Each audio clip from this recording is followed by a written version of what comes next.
सदस्य श्री प्रदीप यादव जी। अध्यक्ष महोदय, यह प्रश्न जो सदन पटल पर है मेरे द्वारा लाया गया अत्यंत ही महत्वपूर्ण है इस राज्य के लिए, देश के लिए। लेकिन ये सामान्य तौर पर जाना जाता है कि जनगणना भारत सरकार का काम है और हम जाति जनगणना की मांग कर रहे हैं। भारत सरकार को करानी चाहिए थी, लेकिन भारत सरकार ने अपने हाथ पीछे कर लिया है, हाथ खींच चुका है और उससे इनकार करती है। इसलिए इस विचार की जो सरकारें हैं जहां जहां, उन सरकारों ने जाति जनगणना कराने का निर्णय लिया है और उसी क्रम में इस सरकार को भी मैं धन्यवाद देना चाहता हूं, गठबंधन की सरकार को, माननीय हेमंत जी के जो नेतृत्व में है, कि 17 फरवरी 2024 को इन्होंने कैबिनेट से निर्णय लिया कि हम यहां जाति जनगणना कराएंगे। अध्यक्ष महोदय, और इन्होंने नोडल एजेंसी के रूप में कार्मिक प्रशासनिक विभाग को चुना है। मेरा इतना ही आग्रह है कि यहां तो इन्होंने बेहतर निर्णय लिया, लेकिन 1 साल 1 महीने हो गए। इसके बाद तेलंगाना ने अध्यक्ष महोदय निर्णय लिया, जो कि अब वहां जनगणना हो चुका है। अभी आपने सुना होगा कि फरवरी 2025 में उन्होंने डिक्लेरेशन भी कर दिया। और अध्यक्ष महोदय, जाति जनगणना केवल जातियों की गणना नहीं है, जाति जनगणना समाज का एक्सरे है। आदरणीय राहुल गांधी जी उसे एक्सरे कहा करते हैं, लेकिन हम तो कहते हैं कि एमआरआई है। अध्यक्ष महोदय, एक एक चीजों को दर्शाता है कि भाई वहां वह जो सोसाइटी, वह जो व्यक्ति है आज के समाज की परिस्थिति में किस पौधान पर है, कैसे है। तो मैं सरकार से सीधे जानना चाहता हूं अध्यक्ष महोदय कि जब 1 साल 1 महीने हो गए आपसे पीछे तेलंगाना ने शुरू किया, जाति गणना सामने ला दिया, तो इस सरकार को भी कदम आगे उठाना चाहिए। और सरकार ने माना भी है कि नहीं, हम कराना चाहते हैं और मेरा प्रक्रियाधीन है कार्मिक प्रशासनिक विभाग। वह किस स्तर पर प्रक्रियाधीन है, सरकार हमें बताए कि भाई सरकार ने अब तक क्या निर्णय लिया है। बस। माननीय मंत्री जी जवाब। अध्यक्ष महोदय, माननीय सदस्य बहुत महत्वपूर्ण विषयों पर आकृष्ट किया है ध्यान, और सरकार इसलिए स्वीकार करती है क्योंकि इससे सहमत है और उन्होंने स्पष्ट किया कि फरवरी में ही इस पर सरकार ने ये चिट्ठी निकाला। फिर इसमें इसलिए प्रक्रियाधीन हम लोग लिखे अध्यक्ष महोदय, जैसे 19/7/2024 को झारखंड कार्यपालिका नियमावली में संशोधन करते हुए इसको कार्मिक विभाग को ये काम का जिम्मा सौंपा। फिर कार्मिक विभाग से 4/3/2025 को फिर इस संबंध में एक आदेश निकालिए कि इसमें कितने लोगों की आवश्यकता पड़ेगी, कौन एजेंसी करेगी और किस किस स्तर से इस काम को करना है, उसमें कितना वित्तीय प्रबंधन की आवश्यकता है, ये सारी चीजें हैं। इसलिए हम लोग ने इसको लिखा है प्रक्रियाधीन है अध्यक्ष महोदय, और इस पर गंभीर है सरकार और हम लोग इसलिए इसको आगे बढ़ा रहे हैं और आश्वस्त करते हैं माननीय सदस्य को अध्यक्ष महोदय कि ये इस राज्य में जातीय सर्वेक्षण होगा। बड़े सहजता से और सकारात्मक उत्तर सरकार की तरफ से आया है कि सरकार चाहती है। और सरकार ने कहा कि जैसे मैं सरकार के सामने उदाहरण रखता हूं कि वहां तेलंगाना में अध्यक्ष महोदय प्लानिंग जो योजना विभाग था उसको जिम्मा मिला। उन्होंने राज्य के 80,000 शिक्षकों को लगाया था, 10,000 सुपरवाइजर लगाया और 25 दिनों के अंदर उसकी भी आबादी 3,70,00,000 की है अध्यक्ष महोदय, और वहां सर्वेक्षण करा दिया। आपकी तैयारी क्या है? आप अभी खोज ही रहे हैं, तो भाई ये असेसमेंट तो कराइए कि भाई कितने डोर टू डोर कराएंगे। वहां 75 क्वेश्चनार हुए थे अध्यक्ष महोदय, एक एक चीजों पर कि भाई धर्म क्या है, जो बात अभी हम लोग करते रहते हैं कि भाई सरना धर्म की बात, हम उस कोड को भी डालें। तो भाई सरकार इस स्तर पर क्या तैयारी की है? क्या एजेंसी बाह्य एजेंसी से कराएगा कि सरकार अपनी एजेंसी से कराएगा? आपकी तैयारी क्या है? तब तो लोगों को लगेगा कि आप तत्पर है चीजों कराने में। ये तो आप बताएं। माननीय मंत्री जी। अध्यक्ष महोदय, ये बात सही है कि सरकार गंभीर है, इसलिए ये 4/3/2025 की बैठक में मैं अघोषित तौर पर कह रहा हूँ, क्योंकि वो प्रक्रिया दिन है। ये 1-2 एजेंसियों से इन्होंने बात की है कि उसमें कितना वक्त लग सकता है, किस तरीके से कैसे होगा। तो इसलिए मैं आश्वस्त करना चाह रहा हूँ कि माननीय का जो भावना है, किस किस तरीके से दूसरे राज्यों में भी इसको किया गया, जैसे तेलंगाना का इन्होंने उदाहरण, बिहार में भी करवाया है, तो इसको सकारात्मक ढंग से हम लोग लें और आगामी दिनों में इस वित्तीय वर्ष की तो हम लोग समाप्ति की ओर हैं, लेकिन अगले वित्तीय वर्ष में इस पर सकारात्मक जवाब आएंगे और हम लोग करेंगे इसको। बड़ी आपने अच्छा कहा। हम जिस चीज को जानना चाह रहे थे, लगता है कि आपने उसी बात को कह दिया। हम जानना चाह रहे कि क्या इस वित्तीय वर्ष में तो संभव नहीं है, नॉट पॉसिबल, क्या अगले वित्तीय वर्ष में सरकार यह निश्चित करती है कि जाति जनगणना हो जाएगी केवल एक भर्ती में? अध्यक्ष महोदय, जातीय जनगणना शब्द का इस्तेमाल हम लोग नहीं करें तो बेहतर होगा। माननीय सदस्य को मैं, चूंकि ये सेंट्रल सूची में है जनगणना भारत सरकार और राष्ट्रपति के अधीन, इसीलिए हम लोग सर्वेक्षण लिखे हैं इसको, और ये संशोधित करते हुए मैंने जातीय सर्वेक्षण को ये किया जाए। सरकार ने इस पर भी आदेश निकाला है। तो मैं आश्वस्त करता हूँ माननीय वरिष्ठ सदस्य को कि आगामी वित्तीय वर्ष में इस पर हम लोग करने का प्रयास करें। ठीक, अगले वित्तीय वर्ष में करने का प्रयास करें।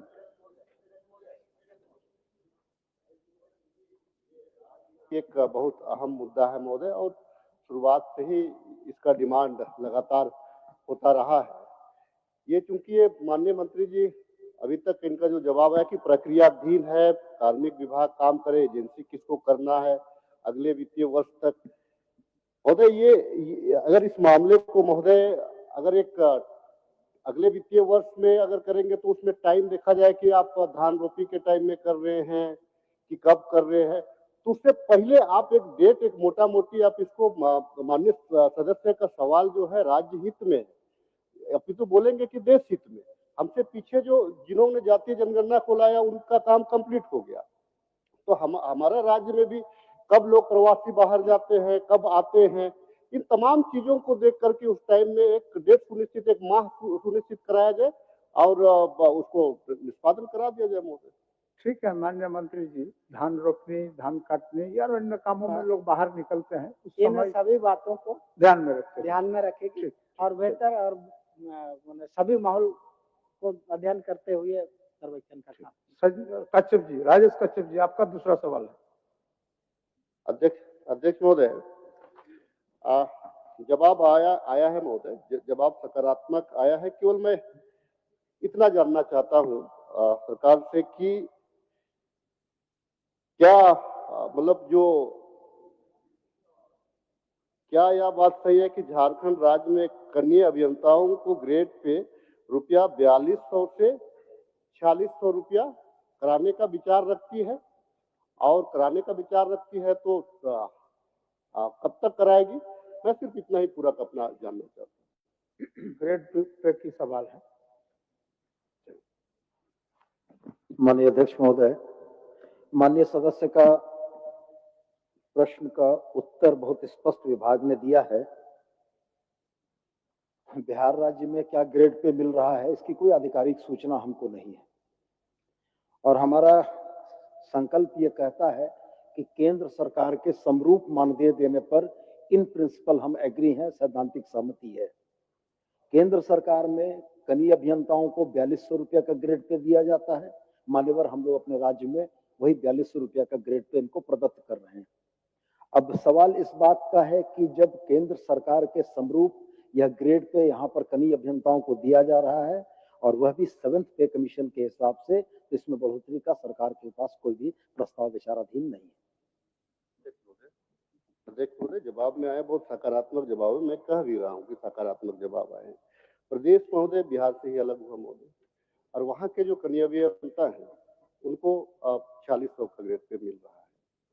अगर यह प्रदेश, अगर बिहार प्रदेश होता तो आज उनको भी 4600 का मिलता, क्योंकि उनसे अलग हुआ है। तो सिर्फ इतना है कि ये बाकी स्टेट जो वहाँ के जो कनीय अभियंताओं को जो 4600 रुपया मिल रहा है, बहुत ज्यादा संख्या नहीं है, 2500 के आसपास की संख्या है।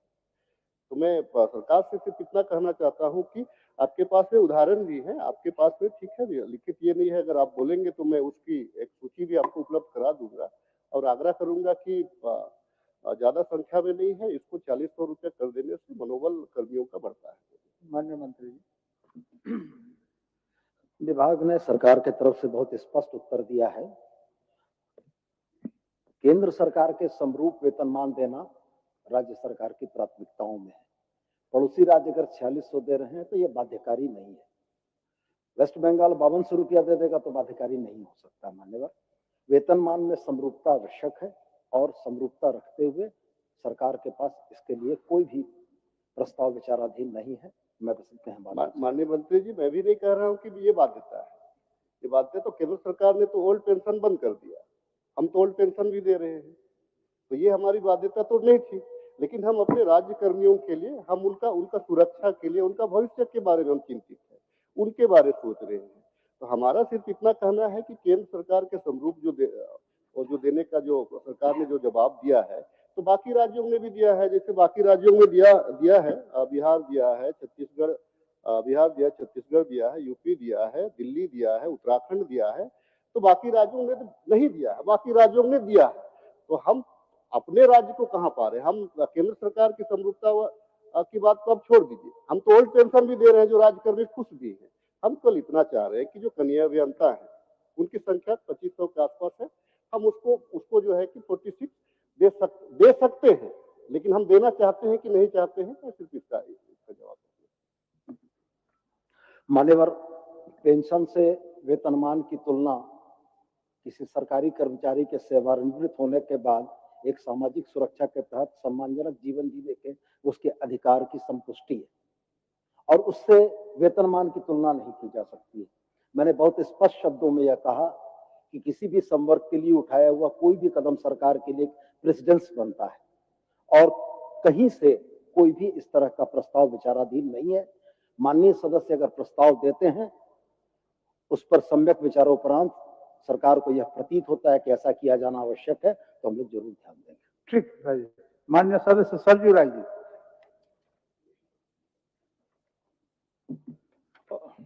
महोदय, सरकार का उत्तर मिला है, प्रायः संतोषजनक है।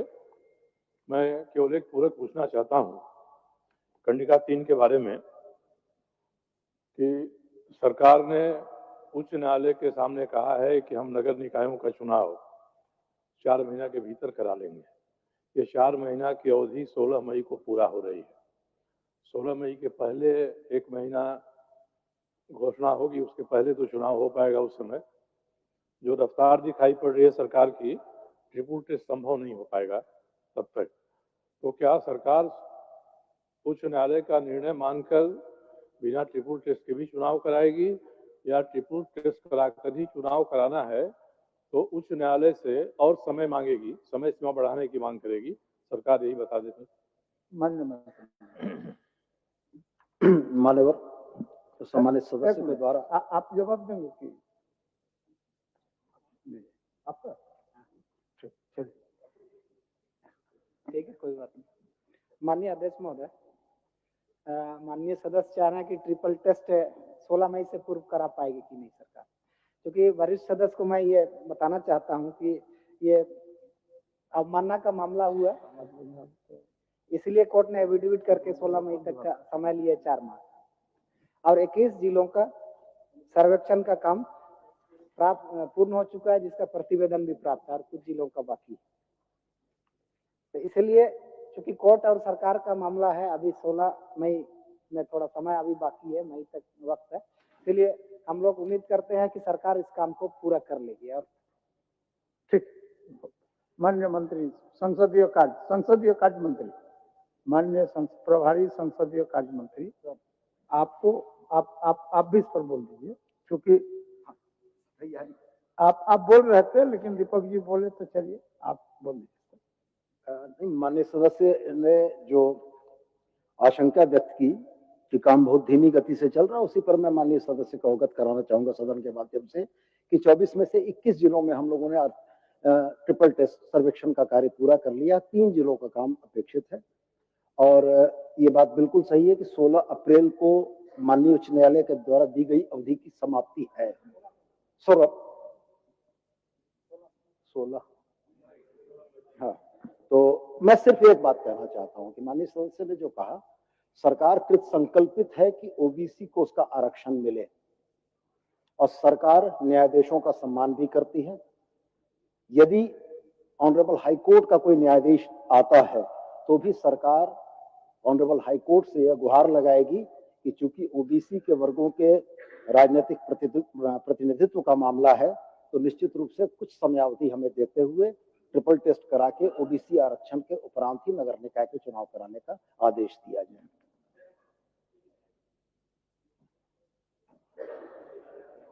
सरजू बाबू अकेले सक्षम है, किन्हीं का सहयोग कर दे रहे हैं। नगर निगम में सक्षम है, दोनों सक्षम दोनों है। हम लोग नगर निगम नवीन के जी क्षेत्र का है। सक्षम है। देखिए अध्यक्ष महोदय, माननीय मंत्री जी सुदीप जी ने स्पष्ट कहा कि ओबीसी के प्रति गंभीर है।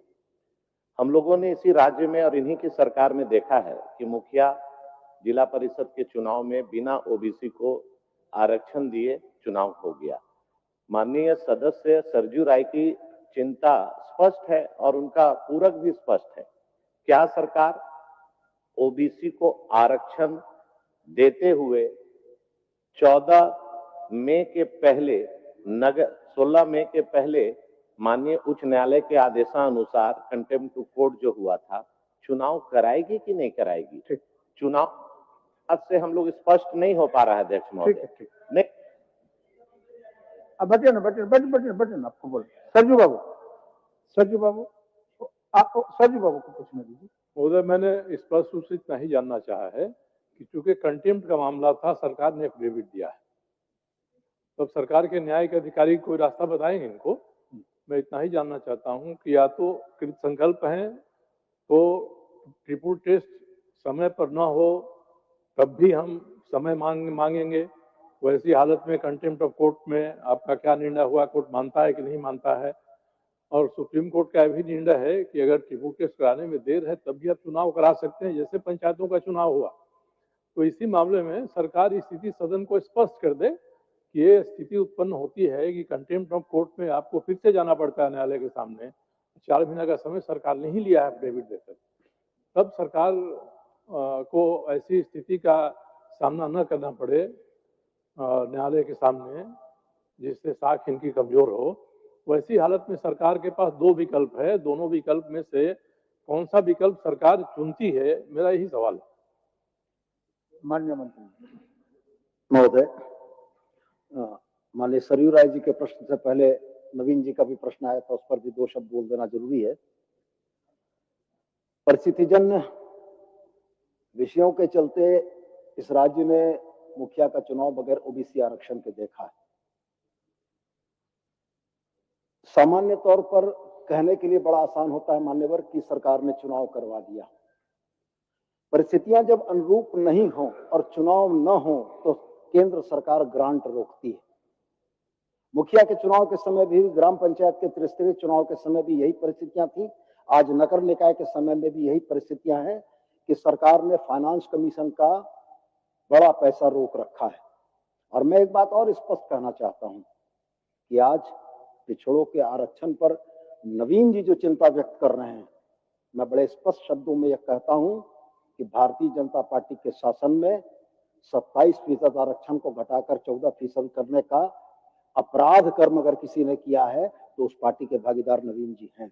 माननीय नेता प्रतिपक्ष बाबूलाल जी उस दिन यह कह रहे थे, मुझको आरक्षण की सीमा समझा रहे थे कि जब एससी और एसटी के आरक्षण के बाद बची हुई आरक्षण की सीमा में पिछड़ों को समायोजित किया गया, तो मैं उनको यह याद दिलाना चाहता था, लेकिन आसन का निर्देश नहीं था। आज संयोग से वो नहीं है, लेकिन मैं ऑन रिकॉर्ड सदन में यह बात कह रहा हूं कि तमिलनाडु 69% आरक्षण अपने लोगों को देता है और उस आरक्षण को शेड्यूल 9 में ले जाकर संरक्षित किया गया है। यदि मंशा साफ होती कि पिछड़ों का आरक्षण मिले तो भारतीय जनता पार्टी नीच सरकार जो 27 को 14 नहीं करती, 14 को 27 करके 9 शेड्यूल में जाकर पिछड़े के अधिकारों को संरक्षित करती। अब माननीय सरयू राय जी के प्रश्न पर मैं आता हूं। मान्यवर, मैंने माननीय सरयू राय जी के प्रश्न पर मैं आता हूं। मान्यवर, उन्होंने 2 स्पष्ट चीजें पूछी। उन्होंने पूछी कि कंटेम्प्ट पर सरकार का रुख क्या होगा।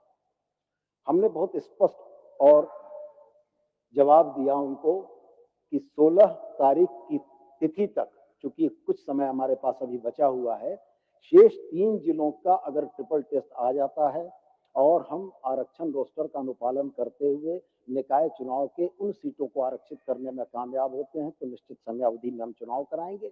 यदि इसके बाद भी किसी कारणवश ये परिस्थितियां निर्मित हुई तो हम ऑनरेबल कोर्ट से इस बात का आग्रह करेंगे, प्रार्थना करेंगे कि ओबीसी के प्रतिनिधित्व को देखते हुए कुछ समय सरकार को और दिया जाए, जिससे उन तमाम प्रक्रियाओं को पूरा करके ओबीसी आरक्षण के तहत हम नगर पालिका के नगर निकाय के चुनाव कराएंगे। तारांकित प्रश्न शत्रुघ्न महतो जी। तारांकित प्रश्न शत्रुघ्न महतो जी। अध्यक्ष महोदय, पूरे प्रदेश में लॉ एंड ऑर्डर की स्थिति बिगड़ने का एक बहुत बड़ा कारण है। अध्यक्ष महोदय, सरकार ने पुलिस अनुसंधान एवं विकास ब्यूरो के आंकड़ा दिया है जो 1 लाख की आबादी पर 196 पुलिस है, लेकिन भारतीय पुलिस सेवा की संसदीय समिति ने 1 लाख की आबादी पर 300 पुलिस की मानक माना है। सरकार ने खुद स्वीकार किया है कि 211 पदों में सिर्फ 157 पुलिसकर्मी है। सरकार का ही आंकड़ा माने तो राज्य में लगभग 20,000 पुलिस की कमी है। इसके अलावा बहुत संख्या में सिपाही प्रमोशन पाकर एएसआई हो गए हैं, वह पद भी खाली पड़ा हुआ है। इसके अलावा एक एएसआई इंस्पेक्टर भी सब पद रिक्तियां है। सरकार ने जो 4919 पद पर बहाली की बात कही है वह सिर्फ और सिर्फ कागज पर ही है। अध्यक्ष महोदय, सरकार बताए कि खाली पदों को कब तक भरेगी। पुलिस को 18 से 20 घंटा ड्यूटी करना पड़ता है, उनका दर्द सुनने वाला कौन है। आज लगातार हमारे क्षेत्र में घटनाएं घट रही है, लॉ एंड ऑर्डर की स्थिति काफी बिगड़ती जा रही है। अच्छा, उठो जान लीजिए पहले प्रश्न सरकार से जवाब दे। माननीय मंत्री महोदय, माननीय सदस्य की जो चिंता है कि राज्य में पुलिस बल की कमी है, जिसके चलते अपराध का ग्राफ बढ़ा हुआ है, और दूसरा उनका खंड का पूरक है महोदय कि क्या सरकार रिक्त पदों की बहाली करना चाहती है। ये 2 खंड है महोदय। तो चूंकि जिस खंड 1 का जो उन्होंने जो संदेह है महोदय उनका कि राष्ट्रीय स्तर पर जो है मानक जो तय किया गया है, कहीं न कहीं राज्य में कमी है। तो महोदय, पुलिस अनुसंधान एवं विकास ब्यूरो, गृह मंत्रालय, भारत सरकार के गाइडलाइन के अनुरूप महोदय जो मानक है 1 लाख की आबादी में महोदय पुलिस की संख्या 196.88 रहना चाहिए, जबकि हमारे राज्य में महोदय 211 राष्ट्रीय स्तर के मानक से कहीं ज्यादा है महोदय। दूसरा जो उनका महोदय चिंता है कि भाई जो खाली पद है, तो निश्चित तौर पर महोदय कुल पदों के लिए जो आरक्षी के लिए कुल 4919 पदों के लिए नियुक्ति कार्रवाई की जा रही महोदय, और कई ऐसे पद होते हैं महोदय जहां उसको इंटरनल प्रमोशन के आधार पर उसको उस जगहों को भरा जाता है। वो एक नियमित प्रक्रिया है महोदय। उस प्रक्रिया पर विभाग गंभीर है और समय समय पर उसका इंटरनल प्रमोशन हो रहा है महोदय, और जो नियुक्तियां हैं क्योंकि विज्ञापन भी उसका निकल चुका है महोदय, हम समझते हैं अति शीघ्र उस पर बहाली हो जाएगी महोदय। शत्रुघ्न बाबू। मेरा कहना माननीय मंत्री महोदय, आपने कहा कि हमारे पास पुलिस बल काफी है, तो जो मानक तय किया गया है 300 पर किया गया है राष्ट्रीय स्तर के अनुसार, और आज आप देख रहे हैं कि लगातार क्षेत्र में जो घटनाएं घट रही है, सिर्फ और सिर्फ कारण क्या है, हमारे पुलिस बल कमियां। कहीं बड़ा घटना घटती है तो सारा जिला का फोर्स एक जगह आ जाती है, कोई बड़ा आयोजन होता है तो सारा फोर्स एक जगह आ जाती है। तो क्यों ना हम उस कुर्सी को पूरा करने का काम करेंगे। 4919 जो पद जो बहाली की बात हुई थी, आज 1.5 साल से बात चल रही है, आज तक पूर्ति नहीं किया गया है। इसका भी बहुत बड़ा कारण है। तो आप उसमें उसका जवाब तो आपको दे दिए कि विज्ञापन निकल चुका है। माननीय मंत्री जी ने आपको बताया कि शायद विज्ञापन निकल चुका है। तो 1.5 साल से सुन रहे हैं महोदय कि आज बात नहीं बात है। 25 फरवरी 25 को पेपर आया था माननीय मंत्री कि लंबे कितने दिन तक आप लोग करेंगे ये बता दीजिए। हाँ माननीय अध्यक्ष महोदय, आपने देखा होगा कि जब सिपाही दौड़, उत्पाद सिपाही दौड़ की परीक्षा फिजिकल हो रहा था महोदय, तो कुछ विसंगतियां थी जिसके चलते कई लोग अकारण मौत के मुंह में समा गए महोदय। सरकार समय पर उसका अवलोकन की, तत्पश्चात निर्णय लिया कि उन नियमों को कुछ शिथिल करना है महोदय। और अभी हाल में ही कैबिनेट पर उस पर नियमों को संधारण किया गया महोदय। हम समझते हैं कि जल्दी ही विज्ञापन निकलेगा और बहाली शुरू हो जाएगी महोदय। मैं तो कह रहा हूँ महोदय, मेरा कहना है कि आज प्रत्येक थाने में जो भी बल है, जो सिपाही है, सभी लोगों से 18 से 20 घंटा ड्यूटी लिया जा रहा है, जबकि नियम है 8 घंटा लेने का। तो कमियां है तब तो आज 18-20 घंटा ड्यूटी ली जा रही है। आखिर पुलिस का दर्द सुनने वाला कौन है? उनका दर्द कौन सुनेगा? लगातार 18 से 20 घंटा ड्यूटी दे रहा है क्षेत्र में, कमी है तब तो इस कमी को पूरा किया जाए। माननीय अध्यक्ष महोदय से मैं कहना चाहूंगा या मंत्री महोदय से कहना चाहूंगा, इस दूरी को कम किया जाए। जो ड्यूटी 8 घंटा नियम है, 8 घंटा मानक है, उसी पर लिया जाए। 20 घंटा ड्यूटी लिया जा रहा है। 8 घंटा ड्यूटी के बजाय अधिक ड्यूटी लिया जा रहा है महोदय। उनका उस पर चिंता है, उस पर कुछ बोलिएगा। नहीं, बिल्कुल स्पष्ट है महोदय। देखिए, विधि व्यवस्था का संधारण के हेतु कहीं पर उस तरह का अगर विशेष परिस्थिति उत्पन्न होती है महोदय, तब जाकर का 8 घंटा से बेसी ड्यूटी किया जाता है महोदय। अगर मान ली विधि व्यवस्था की कहीं समस्या है, कोई पर्व त्योहार है, तब जाकर के 8 घंटा से अधिक ड्यूटी लिया जाता है महोदय, अन्यथा नहीं लिया जाता है महोदय। क्षेत्र के अंतर्गत में लगभग कम से कम 18 से 20 किलोमीटर लोग दूर तय करना पड़ता है, कम से कम 18 से 20 किलोमीटर। अब बताइए, एक थाने में 8-10 सिपाही सबको लेकर रहेंगे, तो वो विधि व्यवस्था क्या देखेंगे? वो लॉ एंड ऑर्डर पर क्या संभालेंगे? वो इसलिए लगातार लॉ एंड ऑर्डर स्थिति काफी बिगड़ती जा रही है, और जहाँ घटना घट रही है वहाँ लोग समय नहीं पहुंच पा रहे। कुछ दिन पहले हमारे बागमारा में डीएसपी के साथ घटना हुई, कारण हमारे यहाँ फौज बल नहीं था। इस चलते हमारे कुछ उपद्रवी द्वारा डीएसपी पर हमला कर दिया लोग। इसलिए कारण ये भी एक तो है, जिसे हम अध्यक्ष महोदय से कहना चाहेंगे, माननीय मंत्री से कहना चाहेंगे, जो भी कमियां इसे तुरंत पूर्ण किया जाए। ठीक है। माननीय सदस्य डॉक्टर कुशवाहा शशिभूषण मेहता। अध्यक्ष महोदय, मेरा प्रश्न त्रासी प्रखंड के कसमार और लेस्लीगंज प्रखंड के डबरा पिकेट को स्थापित करने से, हटाने से संबंधित है। और जवाब आया है, और जवाब तो ये दिया गया है कि यहाँ पर ये जब 5 के एसओ कंपनी थी और IRB एसओ या 4 की कंपनी थी, इसको समाप्त कर दिया गया है। मैं ये आपके माध्यम से सरकार से ये जानना चाहता हूँ कि आखिर ये हटाने का क्या आधार था। ये 2 पिकेट को जब तरासी थाना से ये कसमार की दूरी, या कहिए कि अंतिम जो छोर होता है तरासी थाना का 45 किलोमीटर है, उसको हटा दिया गया। लेस्लीगंज का से दूरी है, डबरा पिकेट की दूरी है करीब हम समझते हैं कि 18 किलोमीटर, उसको हटा दिया गया। लेकिन मात्र ये पदमा की सुविधा में हाट बाजार में पिकेट है, उसको नहीं हटाया गया। और जबकि ये इलाका जो है, जिस इलाके को में हटाया गया है डबरा और ये आप कहते हैं कसमार को, उस इलाके में नहीं ऐसी पुलिस पिकेट हटाने से इस बार करीब ऐसी लोगों ने करीब 5000 करोड़ का पोस्ता खेती किया। अब पुलिस पिकेट होने से डर रहता था और उसमें कहीं कोई परेशानी नहीं होती थी और लोग निश्चिंत होकर रहते थे और इस प्रकार से खेती नहीं होती थी।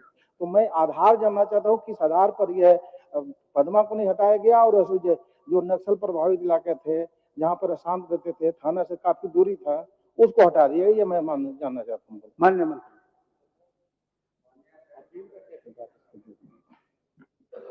माननीय सदस्य जानना क्या चाहते हैं? पूरा महोदय, मैं पूरा ये पूछना चाहता हूँ महोदय कि आखिर इसका आधार क्या था इस दोनों पिकेट को हटाने का। ये एक ही थाने में एक थाना है, जो मनातू थाना। मनातू में 7 पंचायत है महोदय। 7 पंचायत में मनातू थाना लेकर के 4 पिकेट और मतलब टोटल 7 पंचायत में 5 ये कहें कि ये पिकेट और थाना है, उसमें इसको डिस्टर्ब नहीं किया गया है। तो ये मनातू ये तरह ये को पदमा को, और पदमा को न करके जो जंगली इलाका था जहाँ नक्सल प्रभावित इलाके थे, उसको कसमार को हटा दिया गया, डबरा को हटा गया है। ये किस आधार पर किया गया, जबकि हटना चाहिए था पदमा को और इसको छोड़ देना चाहिए था, जिससे कि कानून व्यवस्था नक्सल प्रभावित क्षेत्र भी नहीं होते और जो अन्य बन खेती बाड़ी होता है तो वो भी नहीं होता, लोगों को डर रहता। और अभी हम पता लगाए थे महोदय ये 45 किलोमीटर दूरी होने के बाद गोविंदी एक इलाका है, दरासी से 45 किलोमीटर दूरी है तहसील थाना से। वहां पर पुलिस को अगर कोई घटना घटती है तो जाने में कम से कम 2.5 से पौने 3 घंटा लगता है जाने में पुलिस को। ये मूवमेंट है तो नहीं कर पाता। मैंने उसको कहे हटाया गया है ना? हाँ, हटाना नहीं चाहिए था, क्यों हटाया गया उसको और उसको स्थापित ठीक है, करने माननीय मंत्री। माननीय अध्यक्ष महोदय, आप भी समझोगे, हम भी समझोगे, उनको चिंता है कि एक पुलिस पिकेट था उसको क्यों हटाया गया। यही उनकी चिंता है महोदय। देखिए महोदय, झारखंड पुलिस मुख्यालय के द्वारा और जिले के एसएसपी, एसपी के समीक्षा उपरांत अगर कोई गतिविधियों को रोकने के लिए आवश्यकता होता है तो पुलिस पिकेट बनाती है महोदय, सेट बनाती है और कार्रवाई करती है महोदय। और जब लगता है कि अब गतिविधियां कम हुई है तो फिर उसको दूसरे जगह भेजा जाता है महोदय, जहां एक्टिविटी ज्यादा बढ़ा हुआ रहता है। ये सामान्य प्रक्रिया है महोदय, और सामान्य प्रक्रिया के तहत उस पैकेट को बंद किया गया। और कोई केवल उस पैकेट को बंद नहीं किया गया महोदय, राज्य के इस तरह के कुल 66 पैकेट, जो कई चिंताएं भी आती है, पब्लिक कंसल्टिंग से भी चिंताएं आई है कि कोई स्कूल में पोस्ट को डाल दिया गया है, कोई पंचायत भवन में है, तो कई शिकायतें भी आती है कि भाई स्कूल बाधित है, पंचायत भवन बाधित है, सरकारी कोई भवन में वो एडजस्टमेंट है वो बाधित। इस तरह से कई आकलन मूल्यांकन करने के बाद जो राज्य मुख्यालय, पुलिस मुख्यालय उस पर अग्रतर पहल करते हुए उसको आवश्यकता पड़ेगा फिर जाएगा महोदय। महोदय, जब ये दोनों पिकेट को हटाया जा रहा था तो हम समझते हैं 2-3 दिनों तक ग्रामीणों ने अनिश्चितकालीन धरना दिया, बैठे रह गए पिकेट पर, आग्रह करते रह गए, पुलिस प्रशासन से, एसपी साहब से बात करते रह गए। मैं भी वहां पर धरने पर गया था, ऐसे डीजीपी साहब से बात हमारी हुई, उन्होंने कहा कि मैं ऐसे भविष्य में इसको ऐसे कंटिन्यू कर दूंगा। तो मैं ये कहना चाहूंगा कि वहाँ की परिस्थिति ऐसी है कि उस डबरा और कसमार को कंटिन्यू करने का मुख्यमंत्री से आश्वासन चाहिए।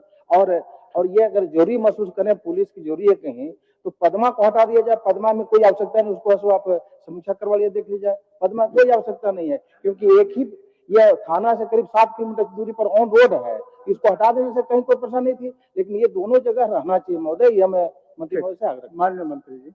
अध्यक्ष महोदय, निश्चित तौर पर माननीय सदस्य की जो चिंता है उसको हम लोग समीक्षा करा लेते हैं महोदय, और जहां पर आवश्यकता होगा उस दिशा में हम लोग अग्रतर पहल करेंगे महोदय। ठीक है शशि जी। एक छोटा सा महोदय, ये 45 किलोमीटर दूरी है आपका कसमार का, इसलिए उसको और डबरा को छोड़ दिया जाओ, और समीक्षा करा करके ही पदमा को हटा दिया। हाँ, आ गया बात आपकी। माननीय सदस्य प्रदीप प्रसाद जी। अध्यक्ष महोदय, मेरा सीधा और स्पष्ट पूरक प्रश्न यह है कि माननीय प्रभारी वित्त मंत्री बताएं, अब तक केंद्र सरकार के विभिन्न विभागों को कितना उपयोगिता प्रमाण पत्र भेजना लंबित है विभिन्न योजनाओं के तहत, और उक्त में कितनी और किन किन योजनाओं के तहत केंद्र को उपयोगिता प्रमाण नहीं भेजे जाने के कारण झारखंड सरकार का फंड रोक दिया गया है। उक्त सेंट्रल फंड रुक जाने की वजह से झारखंड की कौन कौन सी योजनाएं प्रभावित हुई। माननीय मंत्री जी। मान्यवर, माननीय सदस्य का मूल प्रश्न कुछ और है और सदन में पाठ किसी और का कर रहे हैं। मैं पढ़कर सदन को और आपको अवगत करा देना चाहता हूं। माननीय सदस्य ने पूछा है कि क्या यह बात सही है कि राज्यों को दी जाने वाली विशेष सहायता योजना के तहत झारखंड को मिली राशि का उपयोगिता प्रमाण पत्र केंद्र सरकार को ससमय देने का प्रावधान है। विभाग ने बड़ा स्पष्ट उत्तर दिया है, अस्वीकारात्मक। विशेष सहायता योजना के नाम से राज्य को कोई राशि प्राप्त नहीं है, अतएव उपयोगिता प्रमाण पत्र प्रेषित किए जाने का प्रावधान नहीं है। दूसरा पूरक इन्होंने जो पूछा है मान्यवर, वह यह पूछा है कि क्या यह बात सही है कि वित्तीय वर्ष 23-24 में झारखंड सरकार को केंद्र सरकार द्वारा 5255.14 करोड़ रुपए आवंटित किए गए हैं, जिसमें अभी तक 4580.62 करोड़ रुपए मिल चुके हैं। सरकार का उत्तर है, scheme for special assistance to state for capital investment, जिसको सस्की भी बोलते हैं, के नाम से केंद्र सरकार के द्वारा एक दीर्घावधि ऋण दिया जाता है जिसकी अवधि 50 वर्षों की होती है। इस लॉन्ग टर्म लोन के रूप में वित्तीय वर्ष 2023-24 में राशि 4,580 करोड़ रुपए उपलब्ध कराया गया है। तीसरा प्रश्न है, क्या यह बात सही है कि हर 3 महीने में केंद्र को उपयोगिता प्रमाण पत्र भेजने का नियम है, लेकिन उपयोगिता प्रमाण पत्र लंबित रहने के कारण केंद्र सरकार द्वारा अपेक्षित राशि राज्य को नहीं मिल पा रही है। मान्यवर विभाग ने उत्तर दिया है कि सेस्की के अंतर्गत वित्तीय वर्ष 23-24 में कुल 4 पार्ट में दीर्घावधि ऋण लॉन्ग टर्म लोन की राशि विमुक्त की गई थी। केंद्र सरकार के दिशा निर्देश के आलोक में 3 पार्ट से संबंधित उपयोगिता प्रमाण पत्र वर्तमान वित्तीय वर्ष में समर्पित कर दिया गया है। चतुर्थ पार्ट इस वित्तीय वर्ष की समाप्ति के पहले सप्ताह में जाने का प्रावधान है।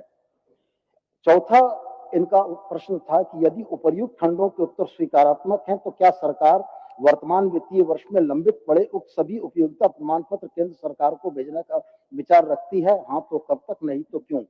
सरकार का उत्तर है कि वर्तमान वित्तीय वर्ष के शेष पार्ट 1 राशि 81.47 करोड़ की विमुक्ति हेतु दिनांक 31/3/2025 तक उपयोगिता प्रमाण पत्र दिया जाना प्रावधानित है। उद्योग विभाग द्वारा इस संबंध में आवश्यक कार्रवाई की जा रही है। इसके बाद भी कोई प्रश्न अगर सदस्य पूछना चाहें तो मैं सहर्ष उत्तर दूंगा। अध्यक्ष महोदय, अगर ये उपयोगिता प्रमाण पत्र देना जरूरी नहीं है तो सचिव अलका तिवारी जी ने 24 जनवरी 2025 को एक बैठक बुलाई थी जिसमें इस तरह सब पेपरों में इसका वर्णन है, हर अखबार में इसका वर्णन है, और उन्होंने स्पष्ट पूछा कि उपयोगिता प्रमाण पत्र नहीं देने के कारण हमारा फंड नहीं आ रहा।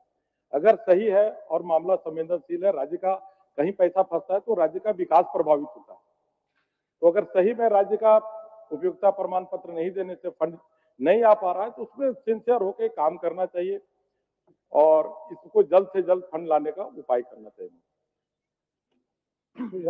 मान्यवर बहुत स्पष्ट सरकार ने उत्तर दिया है। 81.47 करोड़ की विमुक्ति हेतु 31/3/2025 तक उपयोगिता प्रमाण पत्र दिया जाना है।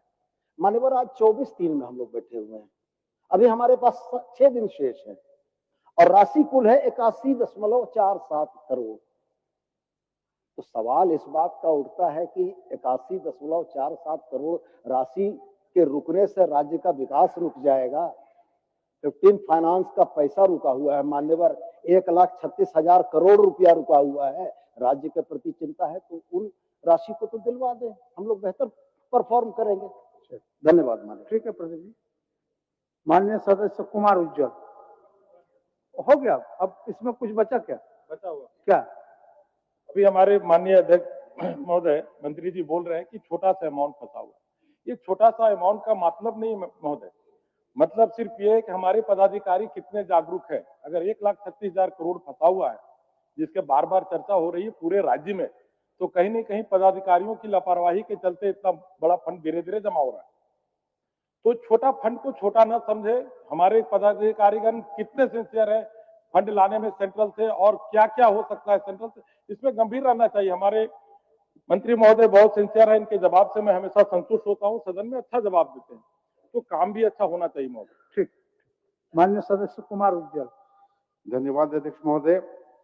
अध्यक्ष महोदय, मेरा प्रश्न है कि क्या यह बात सही है कि वित्त विभाग झारखंड सरकार के संकल्प संख्या 745 दिनांक 15/3/2024 द्वारा सप्तम वेतनमान में वेतन प्राप्त कर रहे राज्य के कर्मियों जिसका वेतन लेवल 1 एवं वेतन लेवल 2 के अंतर्गत 24,200 अथवा इससे ऊपर है को X एवं Y श्रेणी के शहरों के लिए परिवहन भत्ता की दर क्रमशः ₹3600 एवं महंगाई भत्ता तथा ₹1800 महंगाई भत्ता का लाभ 1 फरवरी 2024 से अनुमान किया गया है। इसका उत्तर मैं स्पष्ट जानना चाहता हूं महोदय। माननीय मंत्री।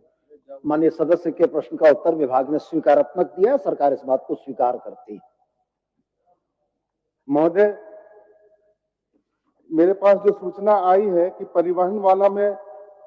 परिवहन में जो है तो सबको परिवहन भत्ता दिया जा रहा है, तो जो बकाया परिवहन भत्ता है क्या उसको भी दिया जाएगा? माननीय मंत्री जी, बकाया परिवहन भत्ता यह खंड भी सरकार ने स्वीकारात्मक प्रेषित किया है। अध्यक्ष महोदय चलिए, माननीय सदस्य आपका सुझाव को मान लिया है। प्रदीप यादव जी। अध्यक्ष महोदय, एक मिनट प्रदीप बोलिए। तीसरे खंड में कहा है कि सरकार के उत्तर स्वीकारात्मक है, तो क्या सरकार और लाभ राज्य सरकार के संबंधित अल्प वेतनभोगी कर्मियों को आर्थिक 1 फरवरी 2024 के स्थान पर 1 अप्रैल 2018 से देना। इसको उन्होंने नहीं पूछा, लेकिन माननीय सदस्य नए हैं तो निश्चित रूप से उनको बताना भी जरूरी है। भूतलक्षी प्रभाव से कोई वित्तीय लाभ के देय होने के आधार नहीं है, तो इसमें संकल्प है। अगर आप चाहेंगे तो हम आपको भेज देंगे। सरकार रेट्रोस्पेक्टिव इफेक्ट से किसी भी वित्तीय लाभ को लागू नहीं करती है, इसलिए वह प्रश्न आपका अस्वीकारात्मक है। मैं आपको गजट की कॉपी भेज दूंगा। ठीक, बैठिए माननीय प्रतिपक्ष नेता बोल रहे हैं। 1 मिनट बोलिए बोलिए। नहीं, हम कह रहे थे कि अध्यक्ष महोदय कि मंत्री जी को सहानुभूति पूर्वक विचार करना चाहिए, क्योंकि एक तो अल्पभोगी वेतनभोगी कर्मचारी है और ये संख्या इनकी कोई बहुत अधिक नहीं है, कोई बहुत अधिक आर्थिक बोझ भी इनके ऊपर नहीं पड़ेगा। और कई एक निर्णय सरकार भूतलक्षी प्रभाव से भी करती है और सरकार को ये अधिकार है। तो इसलिए मैं कहूँगा कि मंत्री जी से आप ये जो अल्प वेतनभोगी कर्मचारी है उनके प्रति आप सहानुभूति दिखाइए। मैं इतना ही आपसे निवेदन कर रहा हूँ। नेता प्रतिपक्ष के सुझावों को सरकार ग्रहण करती है, यदि संभव होगा तो निश्चित रूप से इस विषय में बात की। माननीय सदस्य प्रदीप यादव। अध्यक्ष महोदय, मैंने यह प्रश्न एक ऐसे समुदाय, ऐसी जाति के लोगों का लाया है जो लगभग विलुप्त होने पर है। वो कादर जाति, लैया जाति उसको हम सब कहते हैं, और उसकी संख्या मैंने कुछ उदाहरण के तौर पर कुछ गांवों का नाम दिया है। आज भी मेरे क्षेत्र में दर्जनों गांव हैं अध्यक्ष महोदय। मैंने तो कुछ गांवों के नाम सुझाए हैं कि सोंडिया, बोहरा, मानिकपुर, लेकिन आज भी मेरे मुंह पर है मोहानी, सरवा, कई गांव हैं जिन गांव में जातियां निवास करती है। फिर गोड्डा के अलावे गोड्डा प्रखंड में भी जैसे मड़ुआवरण, रामनगर, कई गांव हैं जिन गांवों में, फिर दुमका जिले के कुछ गांवों का हमने जिक्र किया है, देवघर के कुछ गांवों का जिक्र किया है।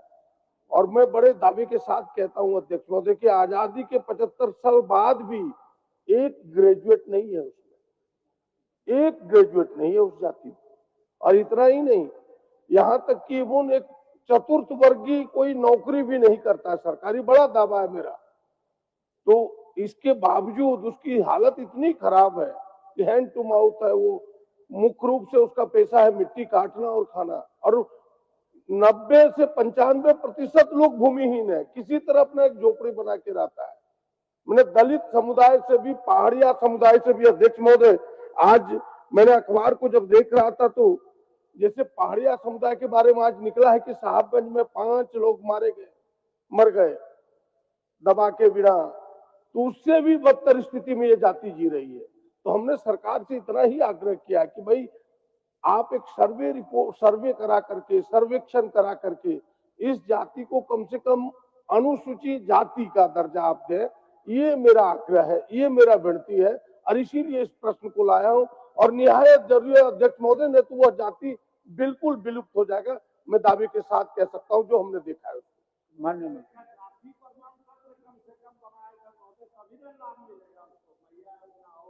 क्या जाति प्रमाण पत्र में यार नौकरी वाला सवाल हो महोदय, कोई लाभ नहीं मिल रहा है जाति प्रमाण पत्र नहीं बनने से, इसलिए इसको निश्चित ध्यान दिया जाए। माननीय मंत्री।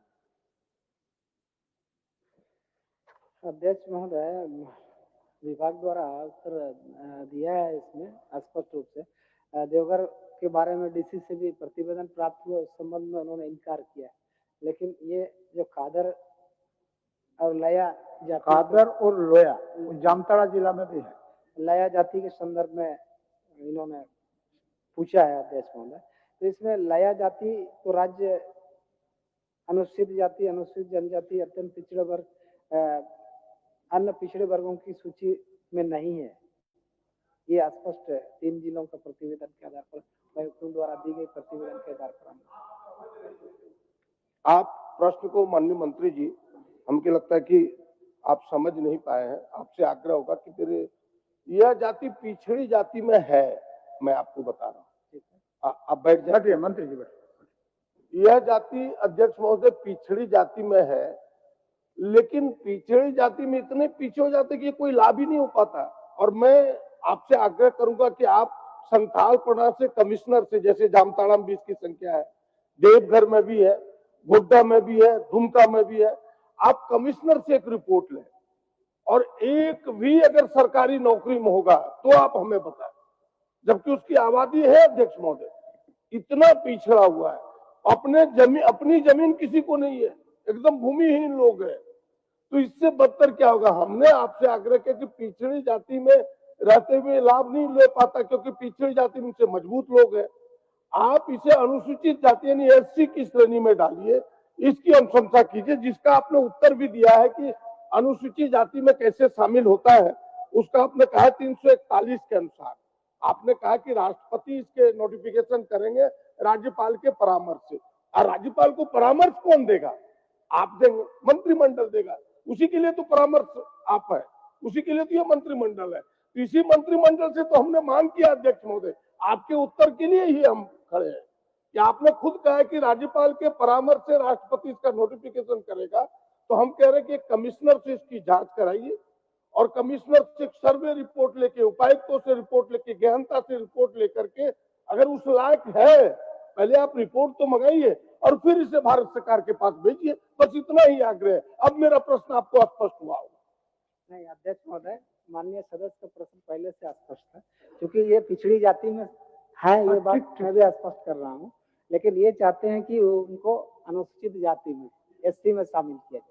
तो इसमें अनुसूचित जाति में शामिल करने वाला 341 जो संविधान का अनुच्छेद है, उसमें प्रावधान है भारत सरकार और राष्ट्रपति में हो सकती है नहीं, लेकिन 1999 में भारत सरकार ने एक गाइडलाइन निकाला, उसके आलोक में ये कह रहे हैं कि किन किन परिस्थितियों में उनको शामिल किया जा सकता है। तो राज्य सरकार एसटी शामिल करने का प्रस्ताव दे सकती है अध्यक्ष महोदय, लेकिन अध्ययनात्मक दृष्टिकोण से उसको देना होगा, क्योंकि राज्य में कोई ऐसी संस्थाएं नहीं है टीआरआई छोड़ करके। तो टीआरआई का रिपोर्ट के आलोक में उनको भारत सरकार को भेजना पड़ेगा, तब आरजीआई अथवा नेशनल कमीशन जो है ना, इस पर कोई निर्णय लेने के बाद ही इस पर जो है ना भारत सरकार कार्रवाई करती है। तो ये सब मामला अभी सरकार के द्वारा इस तरह की स्थितियां नहीं बनी है। यदि माननीय अध्यक्ष हमारे वरिष्ठ सदस्य का ये इच्छा है तो हम लोग टीआरआई से एक अध्ययनात्मक रिपोर्ट लेकर के इसको भारत सरकार को प्रस्ताव देने पर हम लोग आगे पर कार्रवाई कर सकते हैं। ठीक है, धन्यवाद कि टीआरआई के रिपोर्ट के बाद भारत सरकार के पास भेजे ताकि उस प्रक्रिया में वो काम आगे बढ़ सके। माननीय सदस्य सरजू राय जी। महोदय, सरकार का उत्तर मिला है और जितनी आशंका हम लोग की थी उससे अधिक बुरी हालत चोरी, छिनतई, गोलीकांड, गृह भेदन की जमशेदपुर में है और रांची में भी है।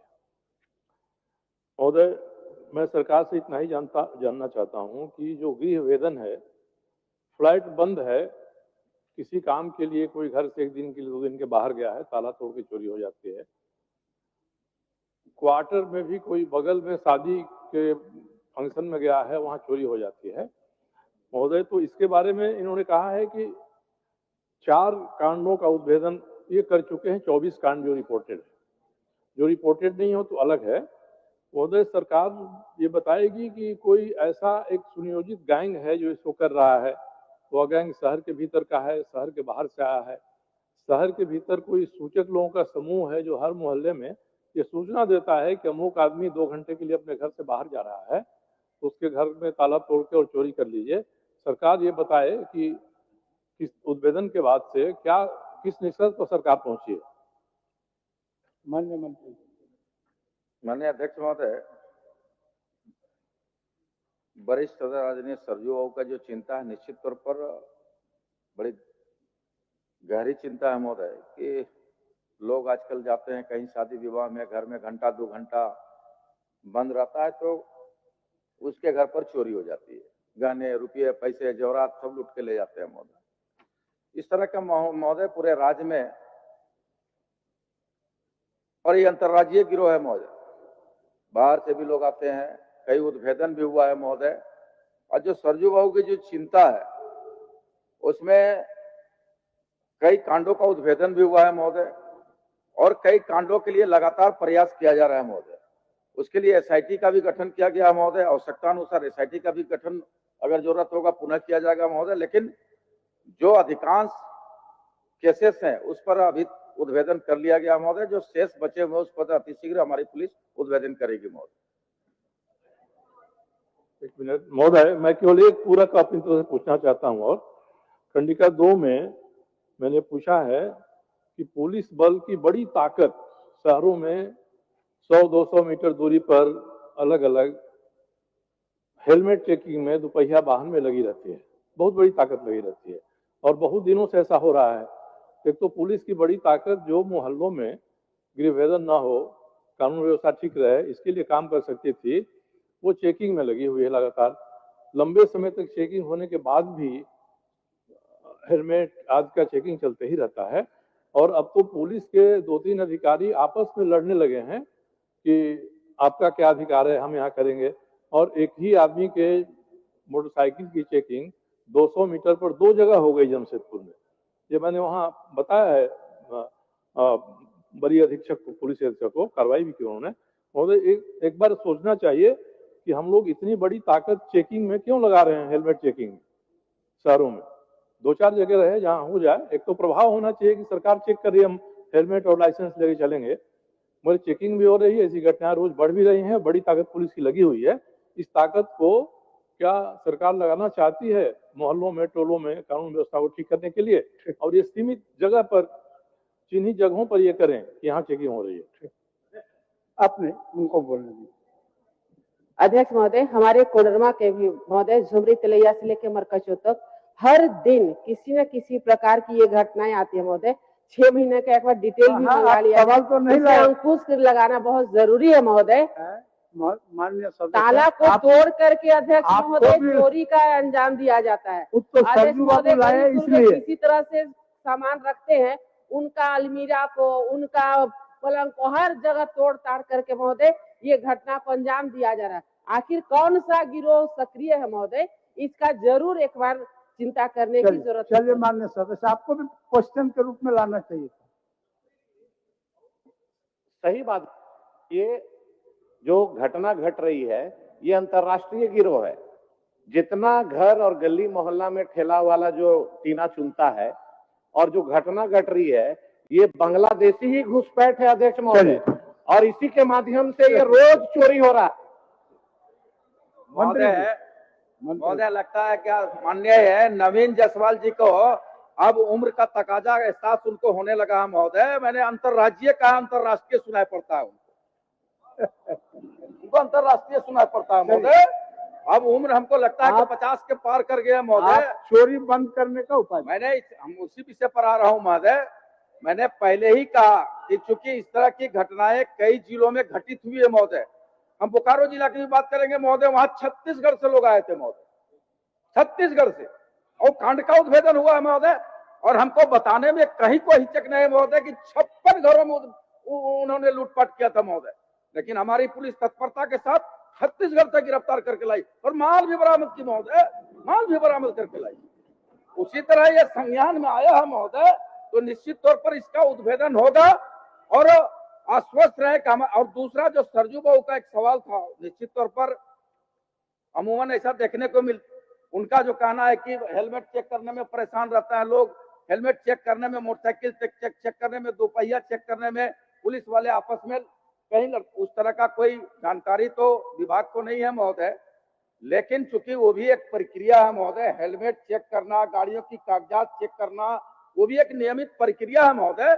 कई गतिविधियां उससे संचालित होती है, कोई क्रिमिनल चीज आते रहते हैं, कई ट्रैफिक रूल्स का पालन भी नहीं होता, इसलिए उस सामान्य रूप से चेकिंग होता है महोदय। लेकिन जो सरजू बाबू की चिंता है कि जो कांड हुआ है उसका उद्भेदन होना चाहिए, तो मैं सरजू बाबू को आश्वस्त करूंगा प्रतीक से उस कांडों का उद्भेदन किया जाएगा। अब शून्यकाल की सूची महोदय केवल मैं एक मंत्री जी से, माननीय मंत्री जी से मैं केवल एक आश्वासन चाहूंगा कि शहरों में जो चेकिंग होती है केवल मोटरसाइकिल की होती है, आपके 3 व्हीलर टेम्पो चलते रहते हैं, कोई चेकिंग नहीं होती है। और बहुत अधिक संख्या में चेकिंग पोस्ट बना दिए गए हैं, इसको सरकार सीमित करे और कुछ जो जगह ऐसे हैं जहां चेकिंग प्रभावी हो सकता है ऐसे जगहों पर करे। बहुत बड़ा पुलिस पर इसमें लगा हुआ है। हम टेम्पो भी चेक करवाते हैं महोदय, अब टेम्पो भी चेक करवाएंगे महोदय, वो भी चेक करवाएंगे। शून्यकाल। मान्य सदस्य मंगल कालिंदी। मंगल कालिंदी। अरे अब शून्यकाल है, राज्य आपका भी है शून्यकाल, आपका भी शून्यकाल है। राज सिन्हा जी आप क्या बोलना चाहते हैं? एक बहुत इंपॉर्टेंट अध्यक्ष महोदय मेरा प्रश्न आया है, पीछे उठा नहीं रहे हैं, लेकिन अध्यक्ष महोदय जो सूचना दी गई है अध्यक्ष महोदय 9 महीने अग्रतर सूचना दे अध्यक्ष महोदय, जवाब दे दिया गया। आप हमको लिख के अध्यक्ष महोदय जवाब दे, आप हमको लिख के अंतिम अखबार पत्रांक 12/8/25 के द्वारा अध्यक्ष महोदय ये लिख के भेजवा दें, हम जवाब आपको दिलवा देंगे, लिख के। मान्य सदस्य मंगल कालिंदी जी। अध्यक्ष महोदय, जुगसलाई विधानसभा क्षेत्र अंतर्गत टाटा नगर से हावड़ा रेल मार्ग में 3rd लाइन निर्माण कार्य के उपरांत गोविंदपुर रेलवे फाटक एवं बारीगोड़ा रेलवे फाटक, जिसमें रेलवे द्वारा ओवर ब्रिज 137 एवं 138 का निर्माण होनी थी, जिसका शिलान्यास भी 1 वर्ष पूर्व माननीय प्रधानमंत्री द्वारा ऑनलाइन किया गया है, परंतु आज तक कार्य शुरू ही नहीं हो पाया है, जिस कारण प्रतिदिन हजारों की आबादी महाजाम से जूझ रही है। रेलवे विभाग द्वारा इसका मुख्य बाधक ओवर ब्रिज हेतु अप्रोच पथ का नहीं होना बताया जा रहा है। अंत में आसन के माध्यम से लोकहित में उल्लेखित अप्रोच पथ के निर्माण हेतु मांग सरकार से करता हूँ। माननीय सदस्य जयराम कुमार महतो। अध्यक्ष महोदय, गृहस्थ जीवन से संबंध रखने वाला इंसान जीवन भर संपत्ति अर्जन का प्रयास करता है। संपत्ति का अधिकार संविधान में कानून के अधिकार के रूप में वर्णित है। संपत्ति 2 प्रकार की होती है, जमीन और जमीन पर निर्माण कार्य अचल संपत्ति तथा शेष चल संपत्ति। जमीन इंसान की अंतिम पूंजी होती है। ये विधानसभा, ये हाईकोर्ट, ये क्रिकेट के स्टेडियम जमीन पर स्थापित है, परंतु आज जमीन विवाद भाई भाई गोतिया भयात में संघर्ष व हिंसा का रूप ले चुका है। स्थिति यह है कि कागज किसी का तो जमीन पर दखल किसी का। ऑफलाइन से ऑनलाइन की प्रक्रिया में पंजी 2 दाखिल खारिज में गड़बड़ी, प्लॉट नंबर, खाता नंबर तथा रकबा में हेरफेर की विभागीय गलतियों के कारण आज इंसान लोग काफी परेशान है और इन गड़बड़ियों को सुधारने के लिए अंचल के द्वारा भारी भरकम वसूली होता है। अतः सदन के माध्यम से सरकार से ये मांग करता हूं कि प्रत्येक 15 दिन में हर एक अंचल में सीओ हाजिर होकर कार्यक्रम आयोजित हो और उपरोक्त विसंगतियों में सुधार किया जाए तथा विभागीय पत्रांक 2884 दिनांक 10/7/2018 को आधार मानकर सभी प्रकार के जीएम लैंड की रसीद काटी जाए। धन्यवाद अध्यक्ष महोदय। माननीय सदस्य कुमार उज्जवल। धन्यवाद अध्यक्ष महोदय। मेरे सिमरिया विधानसभा क्षेत्र के अंतर्गत आज तक सरकारी डिग्री कॉलेज की स्थापना नहीं हो पाई है। यहाँ के अधिकतर लोग कृषि पर निर्भर हैं। आर्थिक रूप से कमजोर होने के कारण हमारे क्षेत्र के बच्चे बच्चियां दूसरे जिले में जाकर पढ़ाई करने में असमर्थ हैं। शून्यकाल के माध्यम से मैं अपने विधानसभा क्षेत्र में एक सरकारी डिग्री कॉलेज की मांग सदन से करता हूं। धन्यवाद। माननीय सदस्य समीर कुमार महंती जी। अध्यक्ष महोदय, पूर्वी सिंहभूम जिला में निजी कंपनी, फैक्ट्री तथा कारखानों में कार्यरत कर्मचारियों जिससे चिकित्सीय सुविधा उपलब्ध करने के नाम पर अपने तनख्वाह से अंशदान लिया जाता है और आज चिकित्सीय सुविधा के से वंचित है, क्योंकि पूरे जिले में कहीं भी ईएसआई के एक भी अस्पताल नहीं है। अतः कर्मचारियों के व्यापक हित में आसन के माध्यम से सरकार से मांग करता हूं कि घाटशिला अनुमंडल में एक ईएसआई अस्पताल का निर्माण किया जाए। माननीय सदस्य श्री मथुरा प्रसाद महतो जी। अध्यक्ष महोदय, झारखंड राज्य के लगभग सभी पंचायतों में नवनिर्मित पंचायत भवनों का निर्माण करा दिया गया है, परंतु धनबाद जिले के तोपटांची पंचायत में अंग्रेजों के जमाने का करकट सीट द्वारा छत निर्मित जर्जर भवन है, जिसमें बरसात के दिनों पानी का रिसाव होता रहता है, जिससे पंचायत के संबंधित कई कार्यों में बाधा उत्पन्न होती है। अतः मैं आसन के माध्यम से मांग करता हूं कि धनबाद के तोपटांची पंचायत में नया पंचायत भवन बनाने किया जाए महोदय। माननीय सदस्य अनंत प्रताप देव जी। अध्यक्ष महोदय, गढ़वा जिला के भवनाथपुर विधानसभा क्षेत्र अंतर्गत निम्नलिखित विद्यालयों के उत्क्रमण की मांग छात्र छात्राओं के हित में सदन के माध्यम से सरकार से करता हूं, जिसमें प्रमुख है 9 प्राथमिक विद्यालय कबलदाग भवनाथपुर का उत्क्रमण विद्यालय में, मध्य विद्यालय कैलान, मध्य विद्यालय मजगामा, मध्य विद्यालय कुरवा टोली भवनाथपुर, मध्य विद्यालय कुसडौड़ नगर उटारी, मध्य विद्यालय हरादा कला रमना, मध्य विद्यालय सोनेहारा, मध्य विद्यालय डंडई, मध्य विद्यालय रारो डंडई, मध्य विद्यालय खरौंदी प्रखंड खरौंदी, मध्य विद्यालय बड़ीगल खोनर केतार का उत्क्रमण उच्च विद्यालय में तथा उच्च विद्यालय सोनेहारा प्रखंड डंडी का उत्क्रमण उच्च विद्यालय में करना शामिल है। मैं शून्यकाल के माध्यम से ये मांग करता हूं अध्यक्ष महोदय। माननीय सदस्य श्री नरेश प्रसाद सिंह जी। पलामू जिला अंतर्गत पांडु प्रखंड के ग्राम कजरू कला में 3 दलित परिवार ललन राम, विजय राम एवं बिंदु राम का घर प्रशासन के द्वारा गिरा दिया गया है। उस घर एवं जमीन के अलावे उनके पास कुछ भी नहीं है। वर्तमान में वे परिवार खुले आसमान में पेड़ के नीचे रहने को मजबूर हैं। अतः मैं सदन के माध्यम से उन तीनों पीड़ित परिवारों को आवासन हेतु जमीन एवं मकान उपलब्ध कराने की मांग सरकार से करता हूं। माननीय सदस्य श्री भूषण तिर्की जी। अध्यक्ष महोदय, गुमला पिछड़ा व जनजातीय बहुल आबादी वाला जिला है, जिसकी सीमा छत्तीसगढ़ राज्य से सटी हुई है। जिला में किसी भी तरह की उद्योग नहीं है। अधिकांश लोग खेती बाड़ी पर निर्भर है।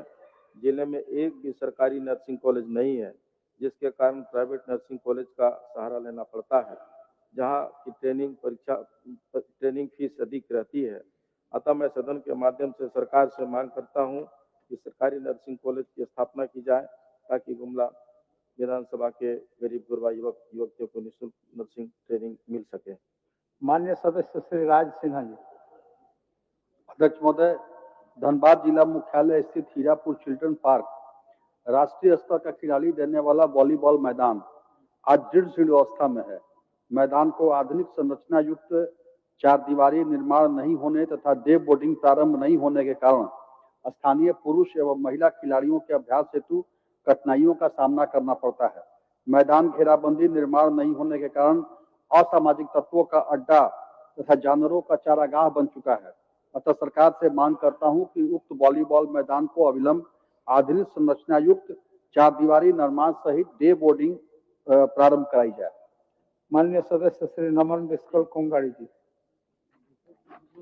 अध्यक्ष महोदय, कोलेबिरा विधानसभा क्षेत्र अंतर्गत राजकीय कृत कन्या उत्क्रमित माध्यमिक विद्यालय कोलेबिरा में केजी से 10वीं तक की क्लास की पढ़ाई के लिए वर्तमान में सिर्फ 6 कमरे हैं। 9वीं और 10वीं आधा किलोमीटर दूर दूसरे भवन में क्लास होती है। उत्क्रमित उच्च विद्यालय ओरगा में केजी से 12वीं की पढ़ाई के लिए वर्तमान में मात्र 7 कमरे हैं, जिसमें 2 कमरे बहुत ही जर्जर अवस्था में हैं एवं यह विद्यालय घेरा विहीन है, जिससे पढ़ाई प्रभावित हो रही है। महामाला मालवीय उच्च विद्यालय कोनमेरला में भी 6वीं से 10वीं तक की पढ़ाई के लिए वर्तमान में सिर्फ 6 कमरे हैं, जो सभी कमरे बहुत जर्जर अवस्था में है और इनमें कभी भी बड़ी दुर्घटना घट सकती है। अतः सदन के माध्यम से मांग करता हूं कि क्लास के अनुरूप उपरांकित विद्यालयों में कमरों की व्यवस्था बढ़ाई जाए। माननीय सदस्य प्रकाश राम जी।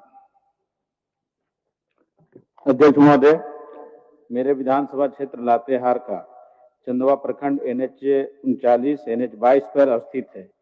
सिकनी, तेतरिया खाड़, मगध तथा तुबैर आदि कई कोलियरी से हजारों हाईवा एवं भारी वाहनों का आवागमन होता है, जिससे इन मार्गों पर दुर्घटनाएं हमेशा होते रहती हैं। ट्रामा सेंटर के अभाव में कई लोगों की मौत हो चुकी है। अतः उक्त परिस्थिति में त्वरित इलाज के दृष्टिकोण से चंदवा प्रखंड के तत्काल ट्रामा सेंटर के निर्माण हेतु शून्यकाल के माध्यम से सरकार से मांग करता हूं। माननीय सदस्य राजेश कच्छप जी। माननीय अध्यक्ष महोदय, रांची विश्वविद्यालय रांची में स्वीकृत पदों के विरुद्ध रिक्त पदों पर भारत का राजपत्र में प्रकाशित अधिसूचना विश्वविद्यालय अनुदान आयोग विनिमय के तहत विधिवत रूप से चयनित नियुक्ति कक्षा आधारित शिक्षकों, अतिथि सहायक प्राध्यापकों, अतिथि सहायक आचार्यों को आवश्यकता आधारित सहायक प्राध्यापक के तौर पर अब तक समायोजित नहीं किया गया है महोदय। मैं आसन के माध्यम से सरकार से मांग करता हूं कि उक्त सभी शिक्षकों को नियम अनुसार समायोजित किया जाए। माननीय सदस्य श्री संजीव सरदार जी। अध्यक्ष महोदय, झारखंड राज्य विश्व भर में कला संस्कृति के क्षेत्र में एक अलग भूमिका निभाती रही है। बावजूद इसके यहाँ के कलाकार को ना कि किसी प्रकार का सम्मान राशि और ना ही कोई रोजगार मुहैया कराया गया है। तो मैं आसन के माध्यम से सरकार से मांग करता हूं कि कला संस्कृति विश्वविद्यालय की जल्द स्थापना की जाए और सेमिनार फेलोशिप कलाकार की सरकारी नौकरी में सीधा नियुक्ति करने तथा लोक कला संस्कृति आधार पर पाठ्यक्रम तैयार की जाए। माननीय सदस्य श्री रामचंद्र सिंह। अध्यक्ष महोदय, लातेहार जिला अंतर्गत बरवाडी प्रखंड के पंचायत छिपादोहर, लात, चुंगरू, मुंडू, केड़, कुचला जो प्रखंड मुख्यालय से सुदूर घनी पहाड़ी जंगली इलाकों में अवस्थित है, जिस कारण ग्रामीणों को प्रखंड स्तरीय कार्य में बरवाडी आवागमन में काफी कठिनाई हो रही है, जिसके मद्देनजर सदन के माध्यम से सरकार से मैं मांग करता हूं कि उक्त क्षेत्र के भौगोलिक स्थिति को देखते हुए छिपादोहर पंचायत को छिपादोहर, लात, चुंगरू, मुंडू, केड़, कुचला को जोड़कर छिपादोहर को प्रखंड बनाने हेतु समुचित कार्रवाई की जाए। माननीय सदस्य चंद्रदेव महतो जी। धनबाद जिला अंतर्गत बलियापुर प्रखंड के कुसमाटार से बरमसिया एवं गोविंदपुर प्रखंड के बरवा पूर्व से साराज होते हुए शंकरडी मोड़ तक के आरओ पथों को जर्जर स्थिति में है और प्रतिदिन हजारों लोग इसमें आवागमन करते हैं। अति लोक महत्व के उपरोक्त दोनों पथों को आरईओ से आरसीडी में हस्तांतरित करने का मांग सदन के माध्यम से करता हूं। माननीय सदस्य दशरथ गोगरा जी। अध्यक्ष महोदय, सरायकेला खरसुआ मुख्य मार्ग MDR 144 पर बोरूडी बाईपास निर्माण हेतु वर्ष 2023 में संबंधित संवेदक को कार्यादेश निर्गत किया गया है, परंतु विभागीय उदासीनता के कारण निर्माण कार्य अब तक प्रारंभ नहीं हो सका है। यह मार्ग काफी व्यस्त होने एवं बोरूडी में मार्ग के संकीर्ण होने के कारण बोरूडी बाईपास का निर्माण कार्य शीघ्र किया जाना अति आवश्यक है। मैं आसन के माध्यम से सरकार से यह मांग रखता हूं कि सरायकेला खरसुआ मुख्य मार्ग में बोरूडी बाईपास का निर्माण कार्य को शीघ्र प्रारंभ किया जाए। धन्यवाद। डॉक्टर कुशवाहा शशिभूषण मेहता जी। अध्यक्ष महोदय, झारखंड राज्य में ओबीसी वर्ग की आबादी राज्य की कुल आबादी का 55% है, परंतु OBC 1 और OBC 2 को मिलाकर मात्र 14% आरक्षण का लाभ दिया जा रहा है। साथ ही राज्य के 7 जिलों की जिलावार नियुक्तियों में आरक्षण शून्य है। आरक्षण की सीमा को बढ़ाने हेतु OBC आरक्षण विधेयक विधानसभा से पारित है तथा पिछड़ा वर्ग आयोग ने भी OBC वर्ग की आबादी को ध्यान रखते हुए इनके आरक्षण की सीमा को 14% से बढ़ाकर 27% करने की अनुशंसा की है। अतः मैं सरकार से झारखंड के सभी पदों एवं सेवाओं की रिक्तियों में OBC वर्ग को 27% आरक्षण अविलंब देने की मांग करता हूँ। माननीय सदस्य श्री सुरेश कुमार बैठा जी। अध्यक्ष महोदय, बिरसा कृषि विश्वविद्यालय कांके में पढ़ने वाले वानिकी स्नातक के विद्यार्थियों का वन क्षेत्र पदाधिकारी RFO, सहायक वन संरक्षक ACF, वन उत्पाद निरीक्षक FPI के पद पर नियुक्ति किया जाना है। झारखंड सरकार द्वारा पिछले वर्ष 29 जुलाई 2024 को विज्ञापन निकाला गया है और बहुत से छात्रों ने फॉर्म भरा भी है। अतः बिरसा कृषि विश्वविद्यालय में पढ़ने वाले वानिकी छात्रों को प्राथमिकता के आधार पर अन्य प्रदेशों के आरक्षण के आधार पर 50% आरक्षण देने की मांग सदन से करता हूं। धन्यवाद। माननीय सदस्य रोशन लाल चौधरी जी। धन्यवाद अध्यक्ष महोदय। रामगढ़ जिला के पतरातू प्रखंड के बलकुदरा में Jindal steel and power plant के द्वारा 560 एकड़ भूमि बासल कारखाना की नीलामी के जरिए खरीदा। कंपनी के द्वारा रसदा, लबगा, बलकुदरा, जयनगर, कुरसे, देवरिया, गेगदा और भंडरा गांव के सैकड़ों रैयतों से झारखंड स्वैच्छिक भूमि अधिग्रहण नियम 2010 का दुरुपयोग कर एवं सीएनटी एक्ट उल्लंघन करते हुए लगभग 2100 एकड़ भूमि भू अर्जन अधिनियम के विपरीत ग्रामीणों से नौकरी, मुआवजा सहित अन्य सुविधा देने का लिखित प्रलोभन देकर जमीन का क्रय किया गया, लेकिन 16 वर्ष बीतने के बाद भी कंपनी के द्वारा कोई सुविधा नहीं दी गई। अतः सदन के माध्यम से सरकार से झारखंड स्वैच्छिक भूमि अधिग्रहण नियम 2010 का दुरुपयोग करने एवं सीएनटी एक्ट 1908 का उल्लंघन कर क्रय विक्रय किए गए जमीन की उच्च स्तरीय समिति से जांच कराते हुए भूमि को वापस कराने और विस्थापितों को 70% नौकरी देने और 10 वर्षों से अधिक समय से कार्यरत कर्मचारियों को श्रम कानून के अनुसार वेतन वृद्धि करने एवं श्रमिकों को प्रताड़ित करने के उद्देश्य से बलकुदरा से राज्य से बाहर स्थानांतरित सभी स्थानीय को पुनः बलकुदरा में वापस पदस्थापन की मांग करता हूं। धन्यवाद। माननीय सदस्य थोड़ा संक्षेपण करके लिखिए, संक्षेप करके लिखिए, 50 शब्दों से बहुत ज्यादा अधिक हो रहा है। माननीय सदस्य श्रीमती मंजू कुमारी। माननीय अध्यक्ष महोदय, गिरिडीह जिला के जमुआ एवं देवरी प्रखंड के जमुआ, चतरो, मंडरो, देवरी, कोदमरी, मिर्जागंज, हिरोडी जैसे प्रमुख बाजारों में प्रतिदिन हजारों लोग आते हैं, लेकिन उक्त बाजार में सुलभ शौचालय नहीं रहने के कारण खासकर महिलाओं को अत्यधिक असुविधा हो रही है। केंद्र सरकार के स्वच्छ भारत मिशन योजना के तहत हर घर शौचालय निर्माण कराया गया है, परंतु मौजूदा सरकार सार्वजनिक शौचालय एवं स्नानगार निर्माण कराने में विफल रही है। अतः वर्णित प्रमुख बाजारों में सुलभ शौचालय एवं स्नानगार का निर्माण कराने एवं उक्त शौचालय का नियमित सफाई हेतु सफाई कर्मी की नियमित नियुक्ति सुनिश्चित कराने की मांग मैं सरकार से करती हूँ। धन्यवाद। सदस्य राम सूर्या मुंडा। अध्यक्ष महोदय, खूंटी विधानसभा क्षेत्र के कर्रा प्रखंड अंतर्गत लोधमा से डुमरगाड़ी होते हुए लतरातू तक बहुत जर्जर स्थिति होने के कारण स्थानीय जनता को आवागमन में काफी कठिनाइयों का सामना करना पड़ता है। साथ ही अक्सर सड़क दुर्घटना की स्थिति बनी रहती है।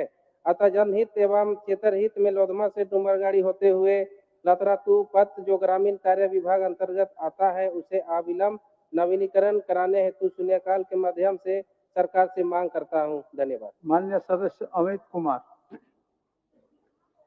अध्यक्ष महोदय, धन्यवाद आपको। दिनांक 18/10/2024 को सरकार एवं मनरेगा कर्मियों के साथ हुए समझौते को अब तक लागू नहीं किया गया है।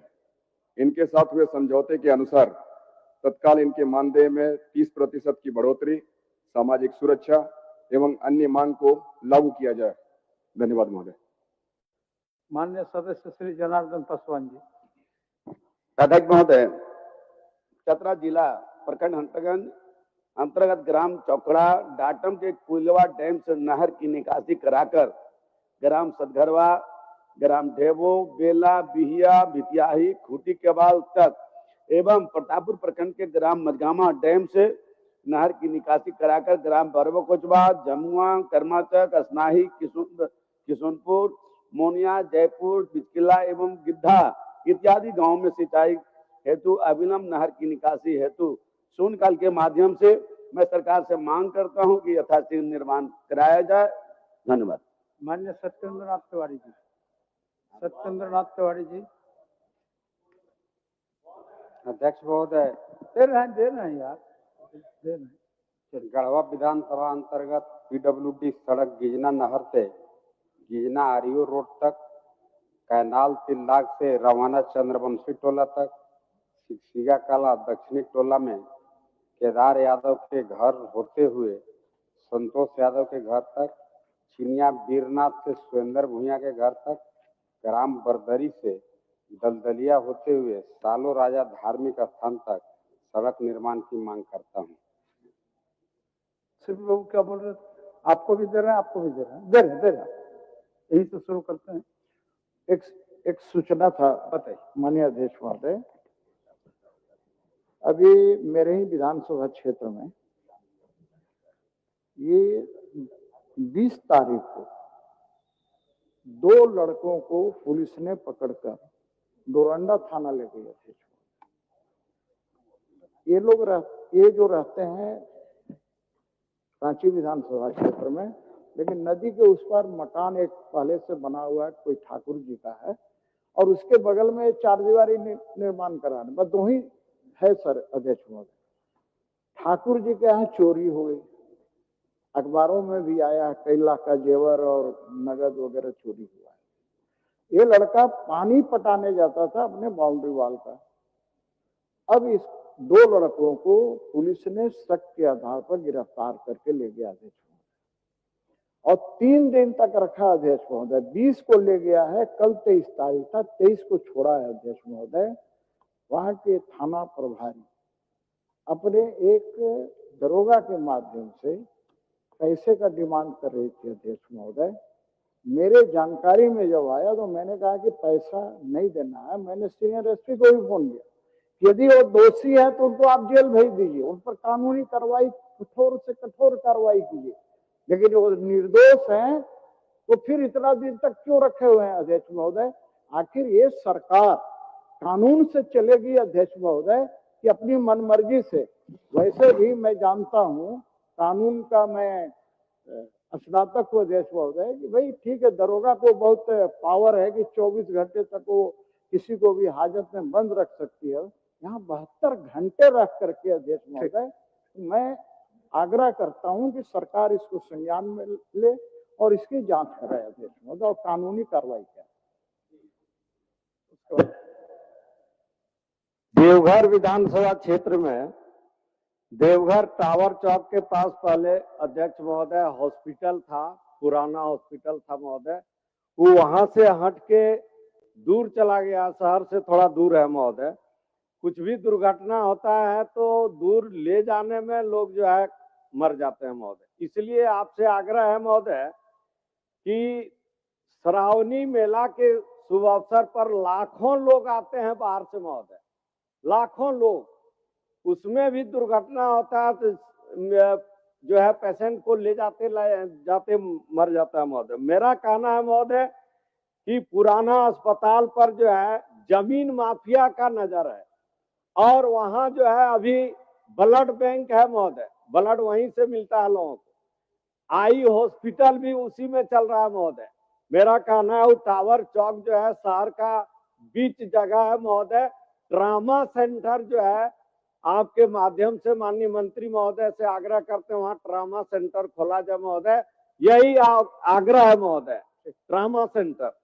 चलिए माननीय मतलब आपका आपने ध्यान आकर्षण अभी चल रहा है, लेकिन इतना ध्यान आकर्षण का सूचना है महोदय कि काफी लंबा है, इसलिए आपसे आग्रह होगा महोदय एक दिन विशेष फिर एक आध घंटा देखते हैं, मतलब देखते हैं। माननीय सदस्य श्री जनार्दन पासवान जी बोलिए। महोदय, आयुष्मान के अंतर्गत लोगों का डायलिसिस होता है। पहले एक बार में 12 रजिस्ट्रेशन हो जाता था, 12 बार डायलिसिस करा सकते हैं। भारत सरकार ने इधर चेंज कर दिया है अपने नियम में। अब जो जाता है डायलिसिस कराने, रोज उसको रजिस्ट्रेशन के लिए अंगूठा लगाना पड़ता है। अब 4 घंटा, 5 घंटा, 10 घंटा के बाद आता है, हुआ कि नहीं हुआ, वहाँ उसको बैठे रहना पड़ता है। इस बीच में अस्पताल वाले कहते हैं जल्दी कराना है तो पैसा दे दिए, हम डायलिसिस कर सकते हैं, कर देते हैं। राज्य की सरकार को चाहिए कि इसके बारे में भारत सरकार से बात करे कि पहले जैसा आप कर दीजिए, एक बार में 12 लॉट मिल जाता था, रजिस्ट्रेशन 12 हो जाता था, और डायलिसिस लोग 12 बार कराते थे। इससे बड़ी असुविधा हो रही है, और एक बार अस्पताल अगर पैसा ले लेता है और शाम तक रजिस्ट्रेशन आ भी जाता है तो फिर पैसा लौटाते नहीं है ये लोग। इससे एक बड़ी समस्या है जो डायलिसिस कराते हैं आयुष्मान के अंतर्गत। तो राज्य की सरकार पहल करके इसमें परिवर्तन कराए। माननीय सदस्य जनार्दन पासवान। अध्यक्ष महोदय, ध्यानाकर्षण। जी जी जी अध्यक्ष महोदय, मैं आपके माध्यम से माननीय राजस्व मंत्री जी से मैं जानना चाहता हूँ कि वास्तव में ये एक अति महत्वपूर्ण सवाल हमारा महोदय, चतरा शहर के एकदम बगल में हरजीवन तालाब है, जिसमें 13 एकड़ 60.5 डिसमिल जमीन महोदय है, और 13 एकड़ 60.5 डिसमिल के जिस तरह से लोग पेपर जाली पेपर बना के, 2 आदमी न्यायालय गए, दोनों के पास कोई पेपर नहीं था, जाली पेपर जाली खर्चान के आधार पर एक कहना था कि मैं नीलाम ले लिया। भाई नीलाम बाद नंबर होता है, ऐसा नहीं कोई भी रजिस्टर तरह होता है महोदय। मैं सरकार से जानना, बस इतना ही मैं जानना चाहता हूँ, यह जमीन के रेट करीब करीब 400 करोड़ के है, ये सरकारी जमीन है। ऐसे जमीन के बंदोबस्ती करा के भू माफियाओं के द्वारा जिस तरह से कब्जा कर लिया गया महोदय, में 40 लाख रुपए तक इकट्ठा बिक रहा है महोदय, जाली पेपर के आधार पर। और महोदय, चतरा के तृतीय श्रेणी के न्यायालय में जो फैसला दिया, वो भी माने कि हमारा अंतिम फैसला नहीं है, ये हाई कोर्ट के निर्णय के बाद पर इसमें कुछ होगा। फिर किया क्या कि वो अनुमंडल पदाधिकारी के यहाँ रिपोर्ट जैसे तैसे बनवा के रसीद महोदय कुछ जमीन के कटवाया ये लोग। लेकिन हमारा मानना है माननीय मंत्री जी से हमारा व्यक्तिगत और हमें उम्मीद है कि क्योंकि हमारा जमीन नहीं है, ये जमीन सरकार की जमीन है, जिस तरह से जाली पेपर बनाया है, मैं आपके माध्यम से महोदय, ये बहुत अति महत्वपूर्ण सवाल है। हमको लगता है कि निश्चित तौर पे उस भूमाफियाओं से जरूर कब्जा कराने के विचार माननीय मंत्री जी रखेंगे। कब्जा मुक्त या कब्जा मुक्त कराना है महोदय, कब्जा कर लिया है उन्होंने, और 40 लाख रुपए इकट्ठा बिक रहा है महोदय। चलिए अध्यक्ष महोदय, माननीय सदस्य को जो बात की चिंता है कि फांसी तालाब, जिसमें पहले हमारे स्वतंत्रता सेनानियों को अंग्रेजों ने फांसी लगाया था और फांसी तालाब के नाम से ही फेमस है, वहाँ 13 एकड़ जमीन जिसमें गलत ढंग से लोग ऑक्युपाई कर रहे हैं और उसको बेच रहे हैं, यही माननीय सदस्य का सवाल है। और इसमें हम लोग ने स्पष्ट जवाब दिया अध्यक्ष महोदय, इसमें कोर्ट का भी मामला है, तो इसीलिए जवाब में हम लोग दिए हैं कि 15 दिन के अंदर इस पर जांच करके अग्रतर कार्रवाई इस पर हम लोग करेंगे सीओ के स्तर से। और एक बात हम माननीय सदस्य को आश्वस्त करना चाहेंगे, क्योंकि स्वतंत्रता सेनानियों का सवाल है, फांसी तालाब के नाम से फेमस है, और 26 जनवरी 15 अगस्त को भी जैसे हम लोग ने रिपोर्ट लिया है कि वहाँ पर श्रद्धांजलि सभा वगैरह कार्यक्रम है। माननीय सदस्य को मैं आग्रह करूंगा कि हमारे कल्याण विभाग में शहीद ग्राम योजना है, उस पर यदि आग्रह करेंगे तो शहीद ग्राम योजना के नाम से वहाँ विकास का भी स्थितियां होगी। और जो इंक्रोचमेंट हो रहा है, जो लोग गलत ढंग से ऑक्युपाई कर रहे हैं, उसके लिए हमने लिखा है कि जांच उपरांत उस पर कार्रवाई करेंगे। 15 दिन का हमने समय दिया है। ठीक है, माननीय अध्यक्ष महोदय, माननीय मंत्री जी के उत्तर स्वीकार करो, एकदम बिल्कुल सही उत्तर दिए हैं, लेकिन हमारा उसमें एक सुझाव है महोदय कि 13 एकड़ 60.5 डिसमिल जो जमीन है वो करीब करीब कब्जा कर लिया है। ये कब्जा को मुक्त करा दें, उन कब्जा भूमाफियाओं से मुक्त करा करके हमारा आग्रह है कि उसको आप बाउंड्री करा दीजिए, जमीन सेफ हो जाए, सरकार की जमीन है। और 400 करोड़ से ऊपर की जमीन महोदय आकलन करवाइए, कमेटी बनवाइए, 400 करोड़ के घोटाला होने जा रहा है माननीय, और कहीं न कहीं इनका संरक्षण है। इसलिए महोदय आपके माध्यम से हमें पूरा भरोसा है कि माननीय मंत्री जी जिस निश्चित तौर पर जांच कराएंगे तो बोले हैं, लेकिन हमारा कहना है 13 एकड़ के बाउंड्री कराया जाए महोदय। मेरे पास भी आदमी आते महोदय की 10 कट्ठा ले लीजिए, हम लेकिन चतरा मेरा भाड़ा पर घर रहता हूँ महोदय, मैं भाड़ा घर में रहता हूँ, लेकिन मेरा आग्रह है महोदय कि इसको जांच करा के भू माफिया से मुक्त कराइए और दोषी अधिकारी पर कार्रवाई करवाइए महोदय। नादिर अली और जयमंगल पांडे जी वहां पर स्वतंत्रता संग्राम लड़ाई लड़ रहे थे, सैकड़ों लोगों के अंग्रेजों ने आम के पेड़ है महोदय हरजीवन तालाब पर, वो तो फांसी पर लटका दिया महोदय, और सबको फांसी दे दिया गया था। वो शमशान घाट से नाम जाना जाता है महोदय। ये बहुत महत्वपूर्ण, अति महत्वपूर्ण महोदय, जिन लोगों के बदौलत हम यहाँ भाषण दे रहे हैं महोदय, वही लोग के ये तो फांसी दिया गया था। तो ये महत्वपूर्ण सवाल है माननीय मंत्री जी से, बस इतना ही आग्रह है कि 15 दिन के अंदर में 13 एकड़ 60 जिसमें जो सरकारी जमीन है उसको मुक्त कराइए, भूमि माफिया से चतरा को बचाइए, यही मैं कहना चाहता हूँ। माननीय मंत्री जी यही आश्वस्त करने के 15 मंत्री जी। हमने आश्वस्त कहा है अध्यक्ष महोदय, इस पे जांच कराने के बाद इस पर हम लोग अग्रतर कार्रवाई लेंगे, और जो भी ऐसे लोग हैं उस पर निश्चित कार्रवाई होगी। हाँ ठीक है माननीय मंत्री, एक छोटा सवाल है महोदय, देख लिया जमीन सब बिक गया है महोदय, और जब मामला न्यायालय में चल रहा है तो जमीन बिक रहा है, जब से वहां पर जो तृतीय श्रेणी के जो न्यायपालिका पदाधिकारी थे, उन्होंने कहा था कि भाई हमारा फैसला अंतिम नहीं, जब तक हाईकोर्ट को कोई निर्णय हो तब तक इसको लागू नहीं किया जाना। लेकिन उसके बाद जमीन धड़ल्ले से 24 आदमी महोदय रजिस्ट्री करवाया है। कहिएगा तो मैं पढ़ भी दूंगा, रिपोर्ट आया है सरकारी जो है आपको पढ़ना नहीं है, मंत्री जी को आप करा दीजिए, उपलब्ध करा। हाँ, माननीय अध्यक्ष महोदय, आपके माध्यम से बहुत उत्तर माननीय मंत्री जी को मैं धन्यवाद देता हूँ। लेकिन वो हमारा जमीन है, सरकार की जमीन है, आपकी जमीन है, तो वैसे जमीन को मुक्त कराइए। हमारा यही बार बार आग्रह है कि भूमि माफिया से चतरा को बचाइए। बहुत दूसरे हो रहा है, लेकिन मेरे पास कहा कि जो जिन लोगों के बदौलत आज हम भाषण दे रहे हैं महोदय, उन्हीं के बदौलत में भाषण ना दे रही है। जय मंगल पांडे जी के ये शहादत स्थली था, शमशान घाट था, उसको बचाइए। 13 अब पूरा जंगल लगा हो तो महोदय, पूरा जंगल झाड़ी अभी भी लगा है, सब ढा दिया, बराबर कर दिया है। लेकिन हमारा व्यक्तिगत तौर पर आग्रह है माननीय मंत्री जी कि इसको मुक्त कराइए और बाउंड्री करा दीजिए, बस बाउंड्री कराइए, सरकार की जमीन अधिग्रहण कर लीजिए। धन्यवाद। जब हाथ पेंडिंग था महोदय, तो नियम के अनुसार उसको रजिस्ट्रेशन नहीं होना चाहिए था। तो जिन अधिकारी, जिन कर्मचारियों जो संलिप्त था इसमें, अनुचित ढंग से जिन लोगों ने इसको रजिस्ट्रेशन करवाया है, उस पर कानूनी कार्रवाई होनी चाहिए महोदय, मेरा यही सुझाव है। माननीय मंत्री जी अंतिम बता दीजिए, एक लाइन में बोल दीजिए। अध्यक्ष महोदय, इस पे उनकी भावना को हम लोग कदर करते हैं और इस पे निश्चित तौर पर सरकार कार्रवाई करेगी। श्रीमती रागिनी सिंह,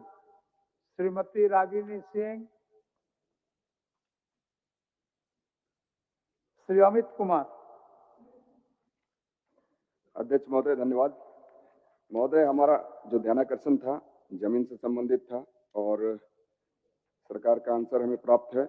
मैं जानना यही चाहता हूं, पूछना चाहता हूं महोदय कि ये विविध वाद संख्या 7/2007-2008 क्या है, किसके स्तर से वाद का निपटारा किया गया है और वाद का निपटारा करने वाला अधिकारी क्या सक्षम प्राधिकार है?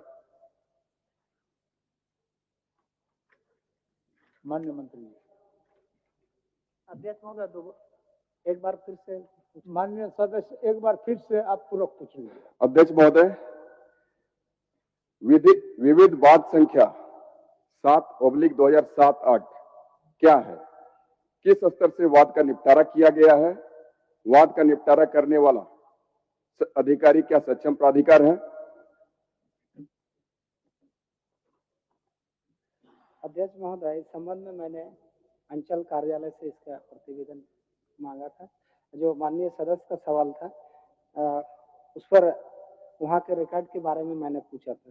तो विविध वाद संख्या 7/2007-8 अंचल कार्यालय में दर्ज होने संबंधी कोई प्रमाण वर्तमान में उपलब्ध नहीं। जो जानना चाहते हैं मैंने बताया।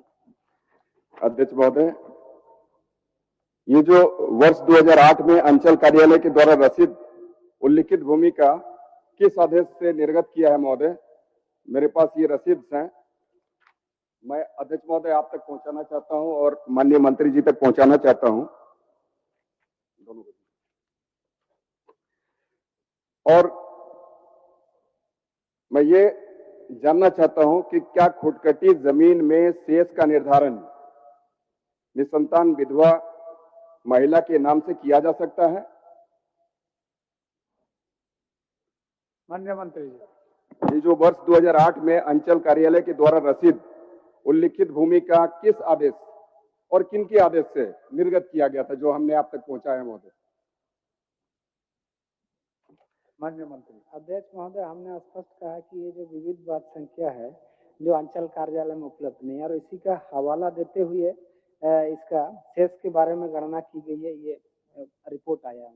तो इनका माननीय सदस्य का सवाल और यहाँ तक मुंडारी खूंट काटी है उसमें मांसावली के हिसाब से या उनका उत्तराधिकारी के आधार पर ही शेष का वहाँ लगान नहीं लगता बल्कि शेष का ये होता है।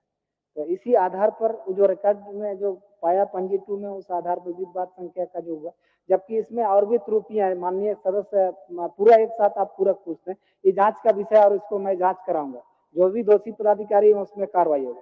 विविध वाद संख्या निस्तारण होने के बाद 27 रजिस्टर संख्या 27 में उसका जो है ना नाम अंकित रहना चाहिए, ये भी अंकित नहीं है वहाँ पर। और इसी विविध वाद के कारण से उसमें शेष का गणना किया गया है। और जहाँ तक मुंडारी खूंट काटी जमीन है उस पे बिना उत्तराधिकारी का उसका वंशावली का वो शेष का लगान ये शेष नहीं करता है अध्यक्ष महोदय। इसलिए जांच का विषय है, जांच कराने के बाद जो भी लोग गलत किए इस पर उन पर कार्रवाई सुनिश्चित और करेंगे। माननीय सदस्य संतुष्ट हैं? जी जी, बहुत बहुत धन्यवाद महोदय। मैं माननीय मंत्री जी को भी धन्यवाद देना चाहूंगा और ऐसे भी ये जमीन के मामले में काफी जानकारी रखते हैं। मैं यही चाहूंगा महोदय कि इसमें जो संलिप्त दोषी पदाधिकारी जो अंचल अधिकारी हैं तत्कालीन उस समय के, वो चूंकि दोषी हैं तो उस पर कार्रवाई सुनिश्चित हो, बर्खास्तगी हो, इस प्रक्रिया में सरकार आगे बढ़े। धन्यवाद महोदय। माननीय सदस्य श्री रामचंद्र सिंह। अध्यक्ष महोदय, दे दिया। उत्तर मिला है, पूछिए। लेकिन अध्यक्ष महोदय हमने कहा है कि वित्त रहित शिक्षा नीति समाप्त करने हेतु हमने ये ध्यानाकर्षण के माध्यम से लाए हैं और मेरा कहना है कि जो उसमें शिक्षा पढ़ाए कर्मचारी हैं उन लोगों का स्थिति बहुत ही दयनीय है पूरे राज्य का। इसलिए सरकार को निश्चित रूप से सहानुभूति पूर्वक उन पर विचार करना चाहिए। माननीय मंत्री जी। अध्यक्ष महोदय, माननीय सदस्य का जो प्रश्न रहा है बिल्कुल स्पष्ट रूप से जवाब दिया गया। वित्त, इनका मूल प्रश्न यह है कि इस राज्य में कई ऐसे विद्यालय हैं जो सरकार द्वारा स्थापना अनुमति प्राप्त प्रसूति उच्च विद्यालय संचालित है महोदय, जिसे पूर्ण रूप से उस विद्यालय को उस सरकार की ओर से अनुदान स्वरूप दिया जाता है। जहाँ तक माननीय सदस्य का भावनाएं हैं, वैसे विद्यालय के जहाँ पर वित्त रहित शिक्षक हैं और उन शिक्षकों को नियमित करना की बात को प्रश्न के माध्यम से लाया गया है, जिसमें स्पष्ट रूप से ये दिया गया है कि इसके लिए सर्वोच्च न्यायालय के समक्ष रिट दायर किया गया था और उन्होंने स्पष्ट निर्णय दिया है कि माननीय उच्चतम न्यायालय द्वारा सिविल अपील संख्या 153/2004 SC चंद्र एवं अन्य बनाम झारखंड राज्य एवं अन्य बाद 2007/8 SCC 279 में वर्ष 1981 के अधिनियम के अंतर्गत संबंधित विद्यालय के राज्य सरकार द्वारा अधिग्रहण किए जाने की अनुरोध को खारिज किया गया। खारिज कर दिया। माननीय सदस्य। अध्यक्ष महोदय, अब क्या पूछना चाहते हैं? मैंने 1981 में बिहार के टाइम में खारिज किया गया। अभी कुछ देर पहले एक प्रश्न आया था, मतलब बिहार के बात को हम नहीं मानेंगे। तो झारखंड राज्य के लोग हैं, इनको 8 से 10,000 रुपया में पूरे परिवार को चलाना पड़ता है। तो यह जो झारखंड के जो कल्याणकारी सरकार है कि जो इतने जो शिक्षक और शिक्षकेतर कर्मचारी हैं, इनके लिए सहानुभूति पूर्वक विचार करेगी कि इनको एक सम्मानजनक उनको जो अनुदानित राशि है वह मिले।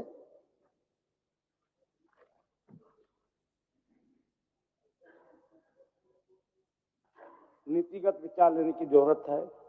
अनुदान पर विचार किया जा सकता है। नीतिगत भी है और कानूनी सलाह भी। भी। दोनों लेने के बाद ही हमको लगता है इसका निपटारा होगा। माननीय सदस्य। जैसे सरकार, हम आपके माध्यम से आग्रह करना चाहते हैं माननीय मंत्री जी से, इसको जितना जल्दी हो सके नीतिगत अपना जो सलाह लेना है। ठीक ठीक। अब माननीय सदस्य मोहम्मद ताजुद्दीन।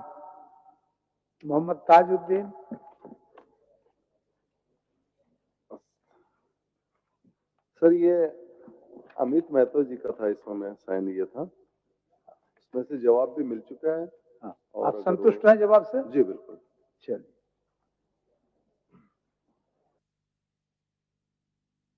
अब मनोज कुमार यादव जी। अब नहीं होगा, ऐसे नहीं होता है। आपका नाम पुकारा गया, आप ध्यान आकर्षण डाले हैं, ध्यान आकर्षण का सूची आपके पास गया हुआ है। मैं आपको नहीं बोल रहा है, रागिनी जी हाथ उठा रहे हैं और फिर रागिनी जी ध्यान, जब नाम पुकारा गया आसन से तो उसी समय एब्सेंट हो गए। अब हम क्या करें बोलिए? बच्चे देखते हैं, दूसरे दिन देखते हैं। चलिए। जी महोदय, मेरा प्रश्न है महोदय कि चंदवारा प्रखंड में शिवम यूनिवर्सिटी के द्वारा जो इंडस्ट्री चलाने के क्रम में कोयले का डस्ट धूलकण के रूप में उड़ता है महोदय, और अगल बगल आसपास में जो इलाका है वह कालिखमय हो जाता है महोदय। कुआं के पानी में छाली पड़ जाता है महोदय, तालाब में छाली पड़ जाता है, कालिकपन का पत्ते में पड़ जाता है और आसपास के लोगों को इससे। अच्छा ठीक है, आप बैठिए, आपको हम दे रहे हैं। मनोज बाबू नहीं बोल रहे हैं, रागिनी जी को बोल रहे हैं। आपको इसके बाद ले लेते हैं, आप तैयार रहिए। ठीक, चलिए। हाँ बोलिए। तो इससे आसपास के इलाकों में बीमारी फैलती है। तो मेरा प्रश्न यह है महोदय कि प्रदूषण के द्वारा इसको नियंत्रित किया जाए महोदय, ताकि आसपास के इलाकों में जो परेशानी हो रही है वो परेशानी खत्म हो जाए महोदय। माननीय मंत्री जी।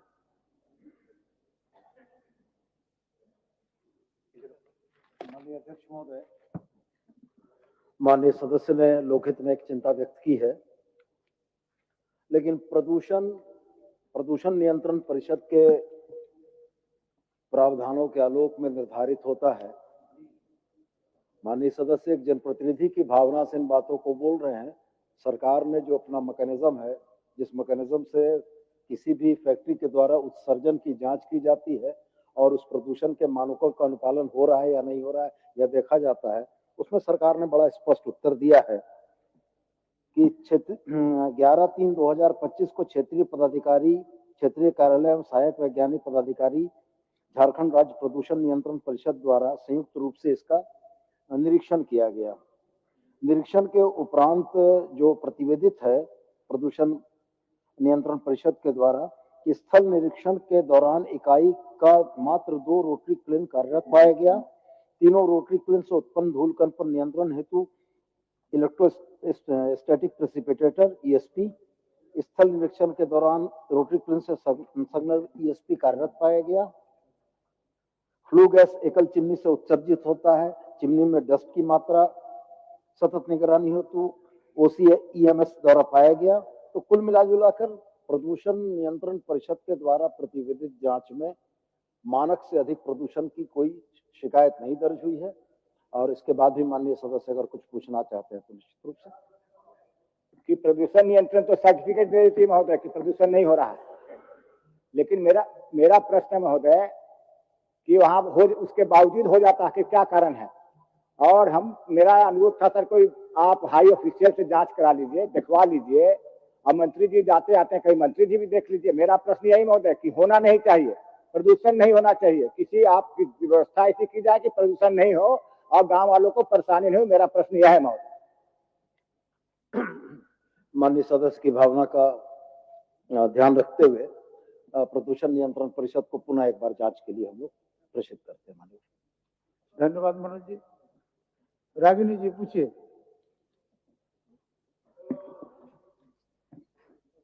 मैं क्षमा चाहती हूँ अध्यक्ष महोदय, क्योंकि बाहर में बहुत सारे लोग जाम में थे तो हमारी गाड़ी नहीं आई। ठीक है, चलिए। पहली बार है, महिला है, इतना तो अधिकार आपका बनता ही है।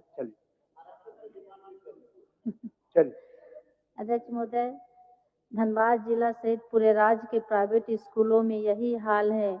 कोई भी निजी विद्यालय में चले जाइए, सबका यही हाल है। एक और माँ बाप का सपना है अपने बच्चों को अच्छी शिक्षा दूं, लेकिन इन प्राइवेट स्कूलों का मनमानी रवैया के कारण माँ बाप का सपना टूट रहा है। अध्यक्ष महोदय, एडमिशन के नाम पर मोटी रकम वसूलने के बाद भी हर साल एडमिशन के नाम पर 15 से 20 हजार सभी बच्चों से वसूली जा रही है, जो अभिभावकों पर आर्थिक बोझ पड़ रहा है। महोदय, इन प्राइवेट स्कूलों के मनमानी तो देखिए, बच्चों को किताब, कॉपी, स्कूल ड्रेस, जूता इन मनपसंद दुकानों से या कहिए तो इनके द्वारा अधिकृत विक्रेताओं के एजेंसी से ही लेना पड़ता है, जिससे विक्रेता मनमानी दाम लेता है, जिसका एक हिस्सा स्कूल प्रबंधन को भी मिलता है। महोदय, मैं चाहूंगी कि प्राइवेट स्कूलों पर सरकार एक नियम निर्धारित करे एवं सरकार का नियंत्रण हो सके, जिससे प्राइवेट स्कूल अपनी मनमानी ना करे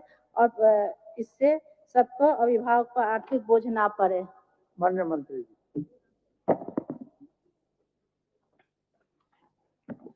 अध्यक्ष महोदय, माननीय सदस्य का जो प्रश्न है ये धनबाद जिले सहित पूरे राज्य में निजी विद्यालय प्रबंधन द्वारा मनमानी ढंग से कार्य करने का प्रश्न को सामने लाया गया। अध्यक्ष महोदय, इस संबंध में सभी विद्यालय में शुल्क समिति का गठन किया गया है, जिस पर उस विद्यालय में पढ़ने वाला छात्र छात्राओं का माता पिता और उस विद्यालय के शिक्षक शिक्षिकाओं की कमेटी गठित किया गया है, जिस पर उस विद्यालय की सभी कार्यकलाप, चाहे फीस वृद्धि हो या किसी तरह की अनियमितता हो, उसको निगरानी करने के लिए एक कमेटी गठित की गई है। और उसके बावजूद भी अगर उस विद्यालय मनमानी करती है तो जिला स्तर में उपायुक्त की अध्यक्षता में एक कमेटी गठित है, जिस पर उस कमेटी में कई पदाधिकारी, सरकार की ओर से कई पदाधिकारी एवं स्थानीय संसद और स्थानीय विधायक भी उस कमेटी में को सम्मिलित किया गया है।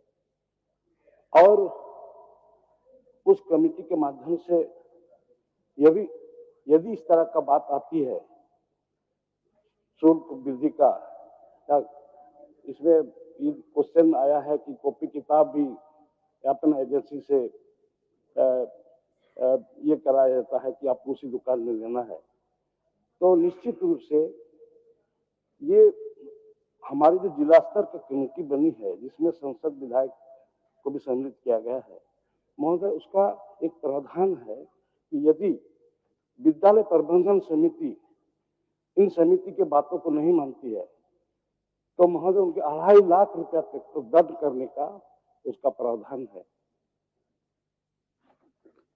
समिति 2.5 लाख रुपया तक दंड लगा सकते हैं। लेकिन अध्यक्ष, जो इसमें उत्तर आया है बिल्कुल इससे सिर्फ उल्टा है, क्योंकि ये जो माननीय मंत्री जी बोल रहे हैं, मैं उनका सम्मान करती हूँ, लेकिन इससे हमको लगता है कि इस पे जांच बैठाने की जरूरत है। री एडमिशन के नाम पर पेरेंट्स से खून चूसा जाता है और मध्यम वर्ग के लोग एकदम परेशान है इससे अध्यक्ष महोदय, और लगातार इसका हम लोग के पास कंप्लेन आता है और मुझे लगता है कि इस पे ध्यान देने की जरूरत है अध्यक्ष महोदय। और सेम इसी का 2 पार्ट बता रहे हैं, प्राइवेट अस्पतालों का हाल है, डबल बिल आता है, लोग खून चूसने का भी, उसमें भी हम चाहेंगे माननीय स्वास्थ्य मंत्री जी का कि इस पे भी आप हस्ताक्षरी आप लोग कोई नहीं है, इस पे भी अध्यक्ष महोदय आप हस्ताक्षरी नहीं है।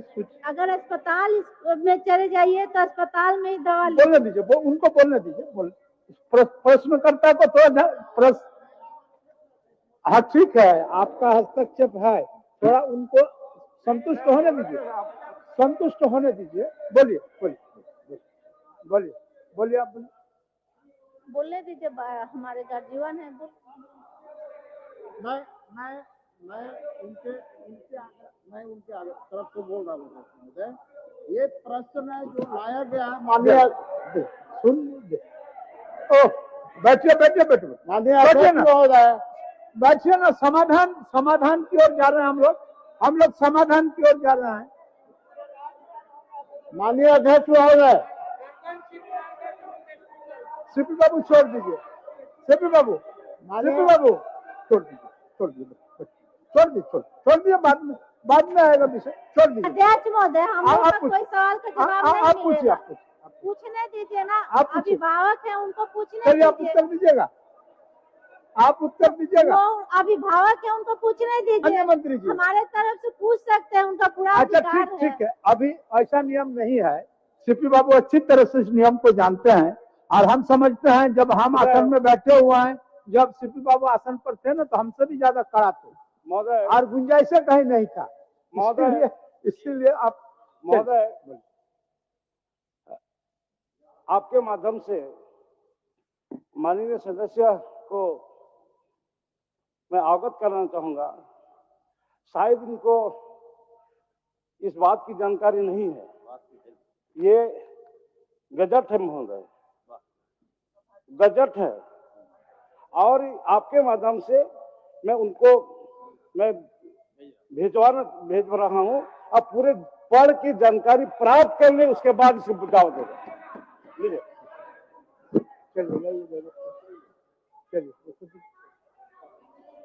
छोड़ दीजिए, इसका जांच करवा लिया जाए, हम चाहेंगे। चलिए, अब सूचना में माननीय सदस्य ने मुझे कहा बोलने के लिए, तब मैं खड़ा हुआ अध्यक्ष महोदय। मेरा अब जब प्रश्न का पटाक्षेप हो गया, प्रश्न का पटाक्षेप हो गया, तो फिर उस पर अनावश्यक चर्चा करके फायदा नहीं है। अब माननीय सदस्य को संतुष्ट करने के लिए माननीय मंत्री जी गजट भेज दिए, और बेहतर होगा आप भी पढ़ लीजिए, उनको भी पढ़ने दीजिए। चलिए चलिए, मंत्री प्रभारी मंत्रिमंडल सचिवालय एवं निगरानी विभाग, मंत्री प्रभारी मंत्रिमंडल सचिवालय एवं निगरानी विभाग। मैं प्रस्ताव करता हूं कि मंत्रिमंडल सचिवालय एवं निगरानी विभाग मंत्रिमंडल सचिवालय एवं समन्वय प्रभाग के संबंध में 31 मार्च 2026 को समाप्त होने वाले वर्ष के भीतर भुगतान के दौरान जो व्यय होगा, उसकी पूर्ति के लिए 92,37,42,000 रुपए से अधिक राशि प्रदान की जाए। यह प्रस्ताव राज्यपाल की सिफारिश से किया गया है। इस मांग से संबंधित जो कटौती के प्रस्ताव प्राप्त हुए हैं, उनमें श्री नवीन जायसवाल 100 के कटौती प्रस्ताव क्रमांक 57 व्यापक है। माननीय सदस्य श्री नवीन जायसवाल अपना कटौती प्रस्ताव प्रस्तुत करें। मैं मांग करता हूं कि उक्त शीर्षक की मांग 10 रुपए से घटाई जाए। माननीय सदस्य श्री नवीन जायसवाल अपना वक्तव्य दूसरी पाली में शुरू करेंगे। सभा की कार्रवाई 2 बजे तक के लिए स्थगित की जाती है।